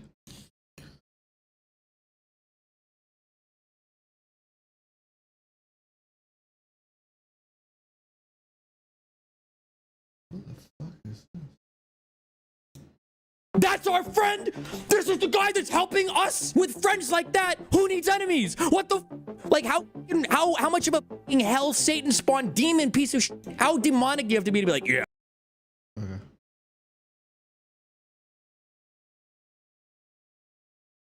Okay, I mean, all these clickbait channels take it with a grain of salt, but we'll see what the latest State is. regime media known as Fox is in My total favourite is David Pakman and Brian Tyler Cohen. This guy, Tyler Cohen, this guy's good too, but you know, he's like a third. Actually, I'm not a huge fan. But but please spoon feed me Trump slop. As long as it's criticising Trump, I'll watch anyone do it. No offense to this guy, it just doesn't flim my flams. panic mode, and they are showing how frightened they are on air as Donald Trump's approval is collapsing. As Donald Trump's approval is in the mid-30s, what is state regime media Fox talking about? Well, earlier this week, they ginned up a fake controversy and then got mad at the fake controversy. Something over the actress Sydney Sweeney wearing jeans, and they said liberals are mad that she's saying that she looks good in jeans. Like, no liberal leaders or no liberals of any significance are out there saying Sydney Sweeney is a major issue. What the hell are you talking about? And last night, what were the main things being talked about on Fox? Was it Donald Trump covering up for Epstein? Was it Donald Trump saying that he'll let Putin dictate the terms of secondary sanctions? Was it Donald Trump saying that he doesn't care if Zelensky's at the meeting with him and Putin? Just going to be a meeting with him and Putin. Does Fox News care that Donald Trump said that he received a Purple Heart and in many ways he earned it, like the soldiers who were there who were either wounded severely or there posthumously who died in service of our country? Well, is that what Fox was talking about? He got a Purple Heart for the rigors of smashing preteens and being criticised by the media. It's a hard laugh for Donald Trump. Come on. No, they were talking about libs can't handle dancing deltas. Apparently, the new thing being pushed by Fox is that liberals are really mad, everybody, that sororities are dancing. That's what really is impacting liberals, everybody. So now Fox is going to mock the fake liberal leaders that they've made up who are mad at dancing sororities. What are y'all even talking about? And then there's this story from Fox last night. Fox is mad that there are something called the Gay Games in Denver that has arts and crafts, singing and cultural moments and togetherness, and that this shows, I don't know, shows how bad the liberals are because they're arts and crafts and togetherness of gay people. Let's make that the top story. There's actually a name for this. It's called nut picking. It's a strategy used by Fox. And a former right-wing journalist named Matthew Sheffield, he did a whole post thread, very smart post thread, exposing what's called nut picking. And it basically means Fox tries to pick who they think will be viewed as like nuts, like nutcases or whatever, and then says, look, here's what liberals are doing, and that's bad, and we're against that behavior, when really it's not a controversy, and they do that to distract from Donald Trump's fascism and what's really taking place in the implementation of Project 2025. So one of the things that Matthew Sheffield posted, it was a New York Times expose on this, right-wing extremists like libs of TikTok and Charlie Kirk totally concocted a Sydney Sweeney outrage story. The supposed left-wing outrage at Sweeney, it never happened. Republicans made it up and then got angry at the straw man or woman that they made up. Republicans are inventing people or concepts to rage against for decades. Ken Bensinger, great reporter over at New York Times, and Stuart Thompson reported that the actual numbers show that almost no one was criticizing Sydney Sweeney for her American Eagle ad, but libs of TikTok and other right-wing media decided to pretend that lefties were angry at it, and a story was a nothing burger is what they were talking about on Fox the whole time. As Matthew Sheffield says, this tactic is called nut picking. It's a go-to strategy for right-wing media. I know, he says, because he was in it for 15 years, highlighting random people as supposed representatives of evilness or stupidity is the bit. Jesse Waters built his career on ridiculing bikini-clad women. Sheffield goes, I finally got tired of nut picking once I realized there were plenty of idiots across the political spectrum. But when I look closer, I realized that Dems ignored their dummies. Republicans voted them into their highest office. The same thing is true regarding supposed cancel culture. The actual facts show that Republicans are far more intolerant of free speech. And this whole concept of phantom nut picking that we see... It's just down to the inability to judge character. It's like, he's clearly...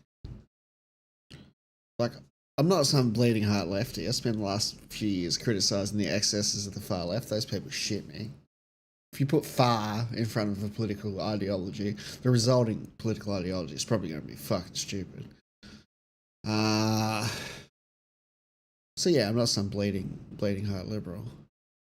But I would hope, even if you were deeply conservative, you recognise just utter human trash. Just the most self-absorbed creature ever. Lives only to self-enrich. Has no convictions beyond that. I don't know, so I'm not saying anything revolutionary, nor witty, nor incisive. It's all incredibly obvious about the man. That's what's so infuriating. How after before Jan 6, I was like, he's a doofus, he's a doofus. But probably a relatively benign doofus. Jan 6 happened, I'm like, okay. And some other people, I'm like, nothing to see here. Who cares about democratic norms? The peaceful transfer of power. Someone making a thrust for dictatorship, and unfortunately being held at bay by people like Mike Pence operating on conscience. Anyway, looks like his second bite of the apple's the charm. It does appear. It accelerates as Donald Trump's approval collapses. That's why you see the stories. Liberals can't handle the dancing sorority women or girls. What are you talking about? It's not even an issue. Here's the one on Fox 2. They're outraged about the gay games tonight, complaining that they don't really have real sports competitions. It's arts and crafts and singing and culture and togetherness. don't care That's if it's so gay, bad, they says care Fox. that it's not Rah, we're games? angry. I don't know. Maybe you should be angry at the fact that Donald Trump is covering up for an actual pedo ring. Here, play this clip. It was hard for me to actually find the competition, the sport. I thought perhaps it would be sports categories, but really what this is a giant pride festival. It's a lot of arts and crafts, singing, cultural moments. It's dancing. It's togetherness. And to be clear, I wasn't a big Epstein, guy. I'm here for the Trump hate. It's bad those things happen, but I didn't have any big suspicions around him until he behaved like the most guilty dude in the fucking world at any mention of Jeffrey Epstein. It's for LGBTQIA+. I'm not watching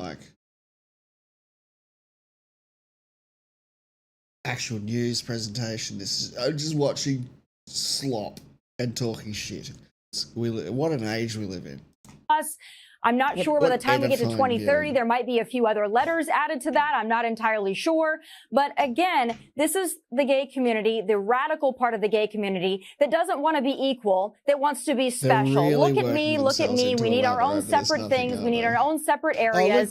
So that's what this is really about. And Denver is vying for this, by the way. It's not a given. They are campaigning to be the chosen city. You see the tactic there? So then Jesse Waters goes on. And part of what they're doing here to try to normalize fascism is they try to launder it through sarcasm. They try to launder it through, it's not funny, but I didn't really mean that. Here he goes attacking Canada again. And he talks about, we'll take Canada through peaceful invasions. We're going to gerrymander. We'll take over Canada if we need to. Here, listen to what he says. Here, play this clip. Trump's tired of getting bullied. Interesting tone of phrase. Trump's not going to let this slide anymore. If he needs to gerrymander, he's going to gerrymander. And if they want to add stars to the flag, okay, we'll just take Alberta, Saskatchewan, Manitoba. And it doesn't have to be aggressively. We can take it peacefully. It will be a mostly peaceful invasion. And those are 3 states. This is crackers. That means 6 Republican senators. See what we did there? Remember Don't forget Greenland. Exactly. Greenland. Dana Exactly. said. I'm all for it now. 16 I am seats. totally for it now. Then you have Janine Pirro, who's the Washington, She's D.C. the main federal prosecutor prosecutor. for the Jinx, isn't she? And here- Janine Pirro. Watch the Jinx if you haven't. Fucking great piece of television. One of the best true crime things I've ever watched. Honestly, if you aren't watching the Jinx right now, what the fuck is wrong with you? Turn me off and go and watch the Jinx. She goes on Fox, and But anyway, Janine Pirro's in it as herself because it's a documentary, and that's generally how they work. whines about how difficult her job is. Here, play this clip. Now, Judge, tell the difference between being a host on Fox and working in a government office. Having worked in government offices myself, tell me the experience. Explain. First of all, I miss Fox. I love everybody. Government is hard. Government is all about accountability, responsibility. It's a very kind of voice. Sounds like RFK, bro.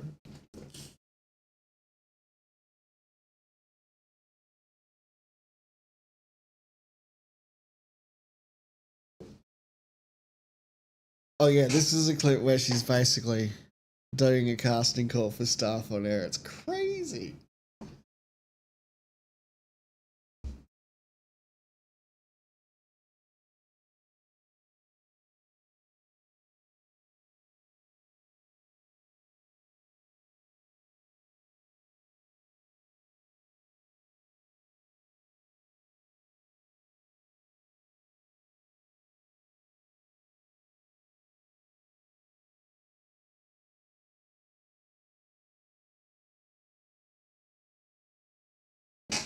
It's gotta be a way to. Oh, come on, bro. Fucking this shits me. Just.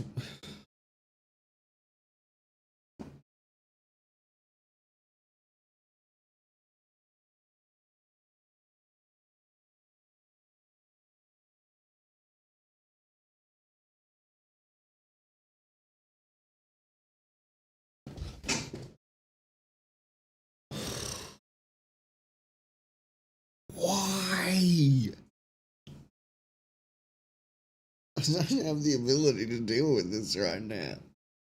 Oh, there we go. Thank God. I was gonna react badly. It's been a long day. I'm tired. All right, back to it. I work 12 hours at least every day.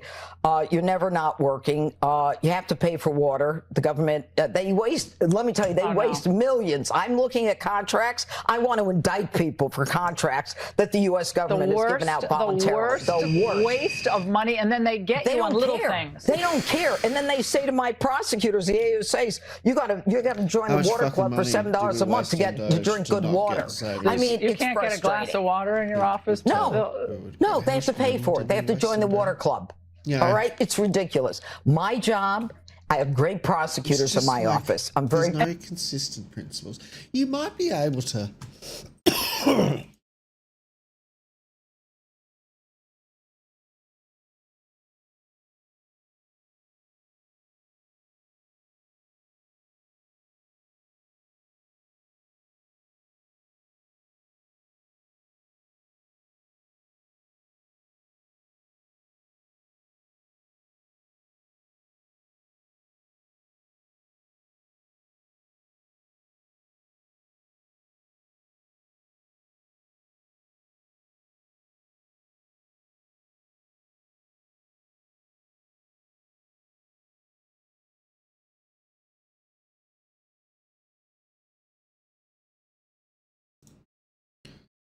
And they want to make a difference, do they not? They do. Yeah. I have national security prosecutors. I have civil prosecutors. We do everything from civil cases, terrorism, to local crime. It's a huge office. Then they bring on Chris Wright, the Secretary of Energy, and here he claims that climate change is actually great for the environment. He's like, climate change is amazing. It has made everything much more green. We love climate change. I'm going to change all the reports that say climate change is harmful, and I'm going to say it's good. These are crazy headlines to say climate change is bad. That's what they're going with. And this is part of a brainwashing campaign on their audience to distract, deflect, and ultimately cripple and harm our country. Here, play this clip. The Department of Energy, meanwhile, released its climate report assessing the impact of greenhouse gas emissions. It includes carbon dioxide-induced warming may be less damaging than previously believed, which many people expected. The DOE is receiving pushback, however, from the New York Times. The Times writes... I don't know how well this will work. Let me see. I'm going to turn my light off. I'll have to adjust a couple of things consequential to that. Where's my camera source?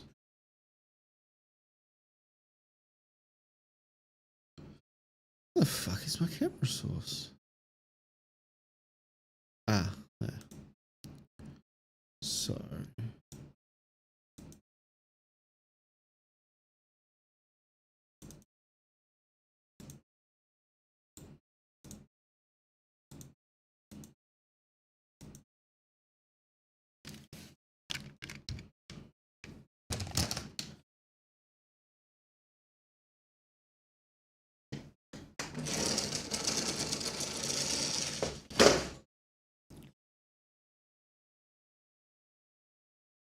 Interesting.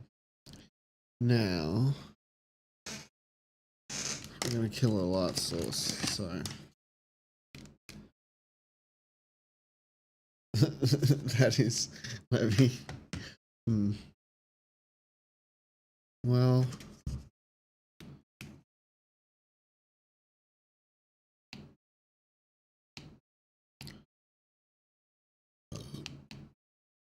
That is at least less offensively bright. One second, I'll turn on the other side.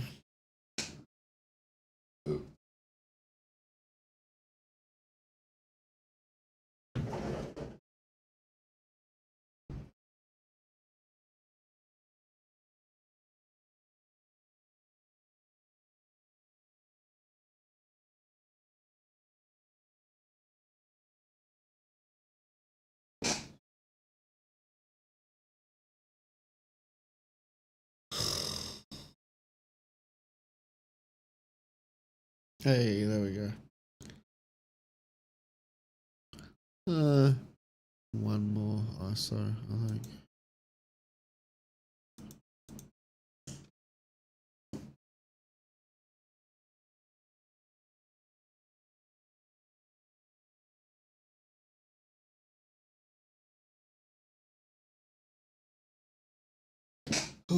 It's the After Dark setup.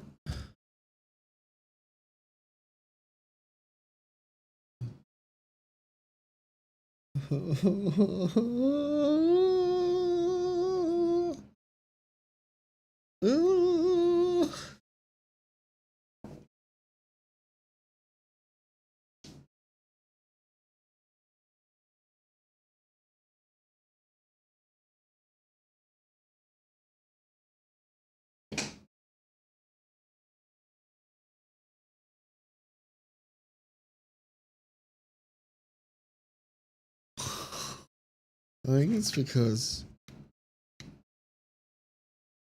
yeah, it is. I can't see my face in the lower light, which is crazy because it still looks pretty bright. Anyway, probably make me a bit smaller now, given I am interrupting the background and people no doubt want to see my edits. Alright, where were we? I really wonder if watching Daily Show, Daily Show safe to react on stream.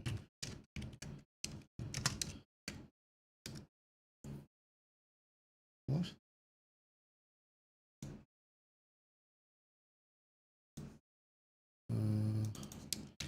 Chat. I'm fairly sure. Is it safe to react to? And I'll say react transformatively to Daily Show on YouTube.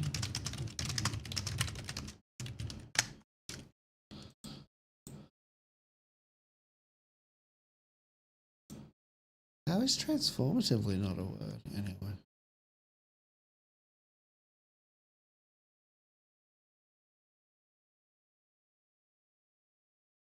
Yeah, as expected, it's on. It's network television, so they will absolutely. Well, hang on.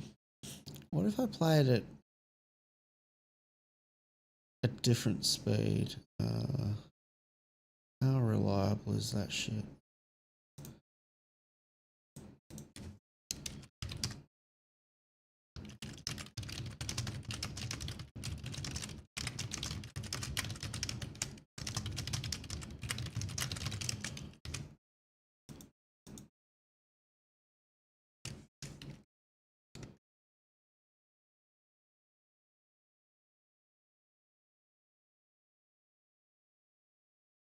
Okay. Well, I mean, that was a pretty predictable answer, to be fair. Okay. Well, we'll stick with The ours. Energy Department is attacking climate science in contentious report, Secretary. Your reaction? Oh, what a crazy headline, but I guess that's par for the course for the New York Times. In fact, we're doing the exact opposite. We're exposing the American people and the broader scientific community to what actually is in the Intergovernmental Panel on Climate Change reports, not the hyperbolic summaries for policymakers or media headlines that claim all sorts of crazy stuff. This is what we actually know. How often do you hear that the planet's getting greener because there's more carbon dioxide in the air that contributes to increased crop productivity and greater wilderness, greener wilderness? How often do you hear that deaths from extreme weather have been falling like a stone for a century, and that insured losses from extreme weather events have been on a multi-decadal decline? Those are just facts. Instead, we're scaring kids in school. We're promoting an alarmist view of climate change that simply contrary to the facts. It's a real physical phenomenon that we want to talk about honestly and openly. But we got to get past the scaremonger campaign that you can't do this because of climate change, or the government's going to stop your plans here to fight climate change. Just nonsense. No, that is just incredible. You are so right. Then you bring in Newt Gingrich, who says that Donald Trump is like better than George Washington and Abraham Lincoln. Here, play this clip. Tim Cook is over. Big announcement. They said it couldn't be done. Apple would never bring jobs back to America. And it looks like it's happening. Are we getting our hopes up too quickly, though? Is this kind of like, cocksuckers? This is crazy, like the hokey doke? Well, there's anything wrong with sucking cock. No, I think what's changing everything is that you have this using it contextually anyway.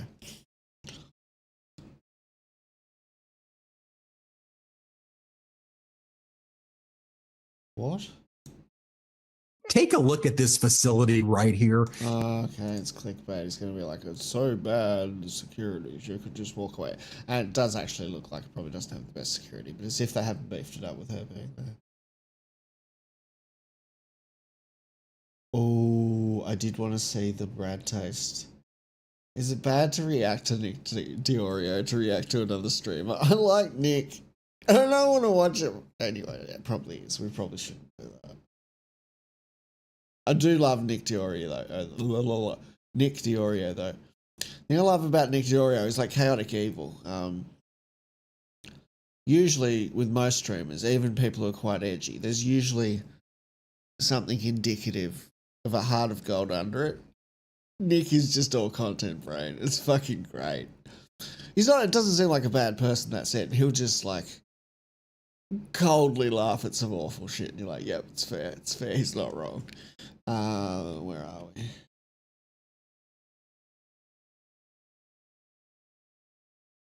Oh, tariffs just kicked in. It'll be interesting to see what results from that.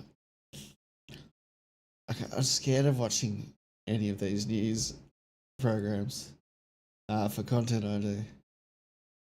I really wish I'd watched South Park with my wife before she fell asleep so that I could watch some of the reaction to it, but I don't want to spoil the episode. I'm one of those spoilers, guys. I mean, obviously, I know it involved Charlie Kirk, and I could probably guess some of the general thrust of it, but, seeing the jokes land the first time with your lovely wife is a unique privilege. I need to find something to put on, so I just do this bloody editing.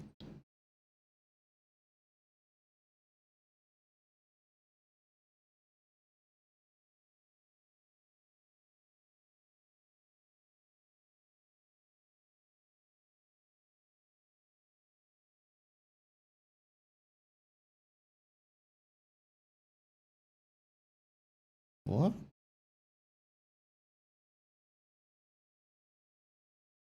Okay. 8 people are going to try to convince me that they are a Brazilian Jiu-Jitsu black belt, but only one of them is telling the truth. The rest range from white belts all the way to brown belts. Whoever can successfully... Relatively new blue belt, no stripes, not particularly amazing. Also, old. Very old. I'm 40. I know I look like 20 and that I'm very sexy. It's not really relevant to age, just thought I'd slip it in. But yeah, 40. I know, right? Quite a specimen of my age, yeah. Oh, how do you do it, Josh? Just time. Just sat around 40 years until I was 40 is how I did it. Convince me or trick me into thinking that they're the black belt wins $1,000, regardless of whether or not they're the real black belts.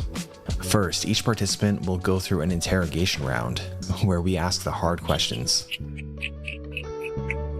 And only 4 will move on to the final test, a 1-minute roll. After that, we'll decide who we think is the real black belt and who takes home the cash. Play along and see if you can identify for yourself who you think is the black belt. A big thank you to Hayabusa Academy in Kingston, Ontario for hosting, and with that said, let's get started. Because I feel like missing fundamentals is not going to be a huge indication. Like, you'll probably have a lot of those by your blue belt. Like, basic fundamentals by like mid-white belt, like, So we're obviously going to be looking for more complex things, and then people specialize in, you know, this could be fraught. This could be interesting. We'll see. It's a good premise. Let's go. And then it was just like when I first started getting into MMA in like the 2010s, it would have been like 5. I'm exaggerating. 5 Brazilian Jiu-Jitsu black belts in the world. It would have been pretty easy. By then, I'm sure there were many more than 5. But you know, maybe in 1993 or something.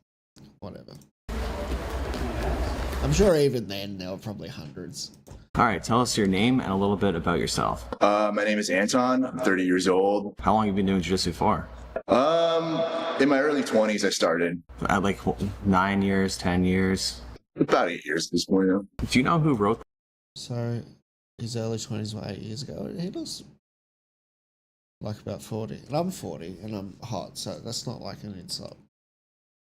The hit song, Gina Gee. Gina Gee, that was one of the... yeah, I know. That's the Gracies. I know that song. It's fucking terrible. Meme worthy though. But I'm not a black belt. That's clearly blue belt level though. Gracies. It was one of the younger ones. Oh god, I think it was it not oh, I know this too. Eyes are watering something. That's such a funny video. I know it was one of the younger guys. I want to say it was I don't fucking know which one it was. Kron Gracie maybe. It was like of that generation anyways, but I don't know. Not too bad. Who wrote Jiu-Jitsu University? Oh god, Saulo Ribeiro. No idea. He's pretty good. Yeah, that's good. I'm gonna like there's a way I approach jiu-jitsu. I don't particularly follow the sport. I don't particularly I like a level of the history, like a level of it, but I'm not jiu-jitsu to me is like a cool thing you do with your body that has various applications. One is like like actually using it in a fight element, which I hope to never have to do. So like that side, which is cool. And then also like the benefits it has via doing it and how it helps you navigate the world and all the corny fucking bullshit people say, which is true. And I love jiu-jitsu and I do it a lot. At my best, like 5 to 6 days a week. And absolutely love it. Haven't been able to the last month or two. Lots of photo edits to catch up on. But in terms of, therefore, like it really matters to me who invented this choke or who's the current champion of this. That stuff I don't know. Like, and I don't like actively disrespect it. Like I'm not like, oh fucking who cares, bro? Who cares? Like it's cool. Like I said, like I love chucking on a doco and you know learning about stuff, especially like history and martial arts. So you know what I mean. I don't know. I just thought I'd couch my approach towards the gentle art because I know there'll be people like what. You say you like jiu-jitsu, but you don't know who Kenneth Chokeman Senior the 7th is. And yeah, I don't know who that is. I've got no idea. I'm sure he's got good chokes, so. Alright, back to it. Describe to me, what is a berimbolo? Berimbolo roll is a rolling back take. From like what position might you go for it? Yeah, that's correct. Again, this is not, it's not black belt. Well, what position? You can go for heaps of different positions. I couldn't tell you any of them right now. I did like a saddle type thing that ended in it at one point in the morning. Shout outs to you, Michael. Basically, any situation where you have. I am at a weird point with my jiu-jitsu where I'm finding it really hard to do tech classes. My brain's just potatoey. I just want to go and do the positional rolling classes and stuff like that. The last few weeks I've been trying to force myself to do tech again. It's good actually. It's not like I stopped learning. I was still learning. My game was improving. But I think every now and then I probably need to go back and do a bit of tech. Especially because the only reason I don't is because it feels like unpleasant to be moronic. It's like, oh, I've done this a while now. I don't want to feel dumb. But like feeling dumb is the healthy stuff, you know. It's like when I'm outside my comfort zone, I know I'm really, you know, putting in those mental reps. Nah, seriously though. Seriously. It's a bad reason to not do something. Oh, I don't want to put myself in a situation where I'm not an expert. That's how you become one, bro. You're like, it's one leg in, one leg out, basically. So you I do think I have a harder time sometimes. Initially, picking up tech, my brain just goes, paying attention's hard.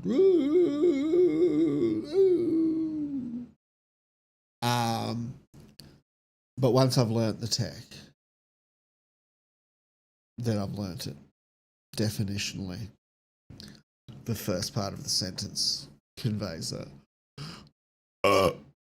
No, like usually, I'll get it, and then bang, like it's really easy to then do the subsequent variations. And usually we'll do like a tech for a month, and you'll learn it. So like, I'll get that first class, and then, or maybe the second, third, and then bang, just fucking I can do it all, bro, and then forget it the minute we start doing that tech. go like you're upper body control and you go for the roll. You can do it from a number of positions, really. What guard do you think would be best? Like maybe butterfly guard, reverse Del Hiva? From a guard position, that's hard actually. Because I know, like, I can see it in my head. I can't describe the position though. You can do it from like Del Hiva guard. You can do it from. I would argue you could do it from like single leg X maybe. Like in some ways, I don't know. There's like many setups. What's the best way to say knee bar? Like, how would you pronounce knee bar if you got disqualified? What do you mean you can't knee bar? That's pretty good. That's good. That's good. This guy's good. All right, Yeah. we got what we need. We got what we need from you. Okay. You can Awesome. return. Thank you very much. Thank you. How do you think Anton did? Well, he didn't know the Barambola too well, where it was from. I think that any black belt would know that it's most commonly from Del Hiva, so that was a bit questionable. But he did know Gia Nagi, and he did know Gia Nagi, and he also knew how to say Niba. Yeah. What do you mean you can't Niba? Kidding me? You can't Niba? Exactly. okay. And he did end up saying from Del Hiva. He did end up So saying he that. did. So maybe it kind of was like he was just a little, but he did very well. Hello. Hello. Hi. Wait, where'd I put the cash? Oh, you had it in there somewhere. I guess we'll find it after. Yeah. We'll worry about it after. All right, please state your name and rank. Anton Thorson, black belt. What's the most old school jiu-jitsu YouTube channel you can think of? Jordan does jiu-jitsu, which is not old school.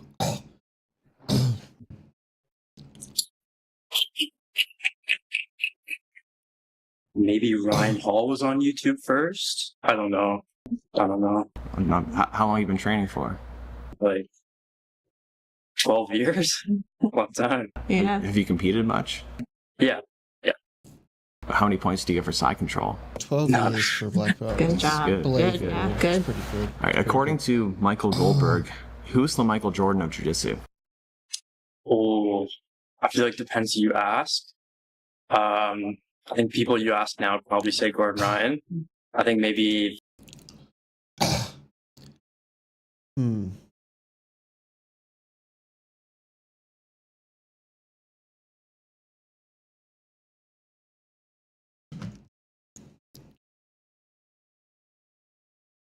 be right back.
That was a bit weird. Felt quite unpleasant for a moment there.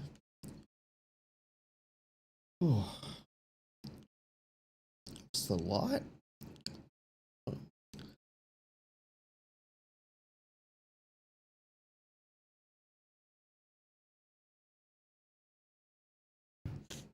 Well, I think I might end stream. I'm feeling like quite oddly like dizzy or something.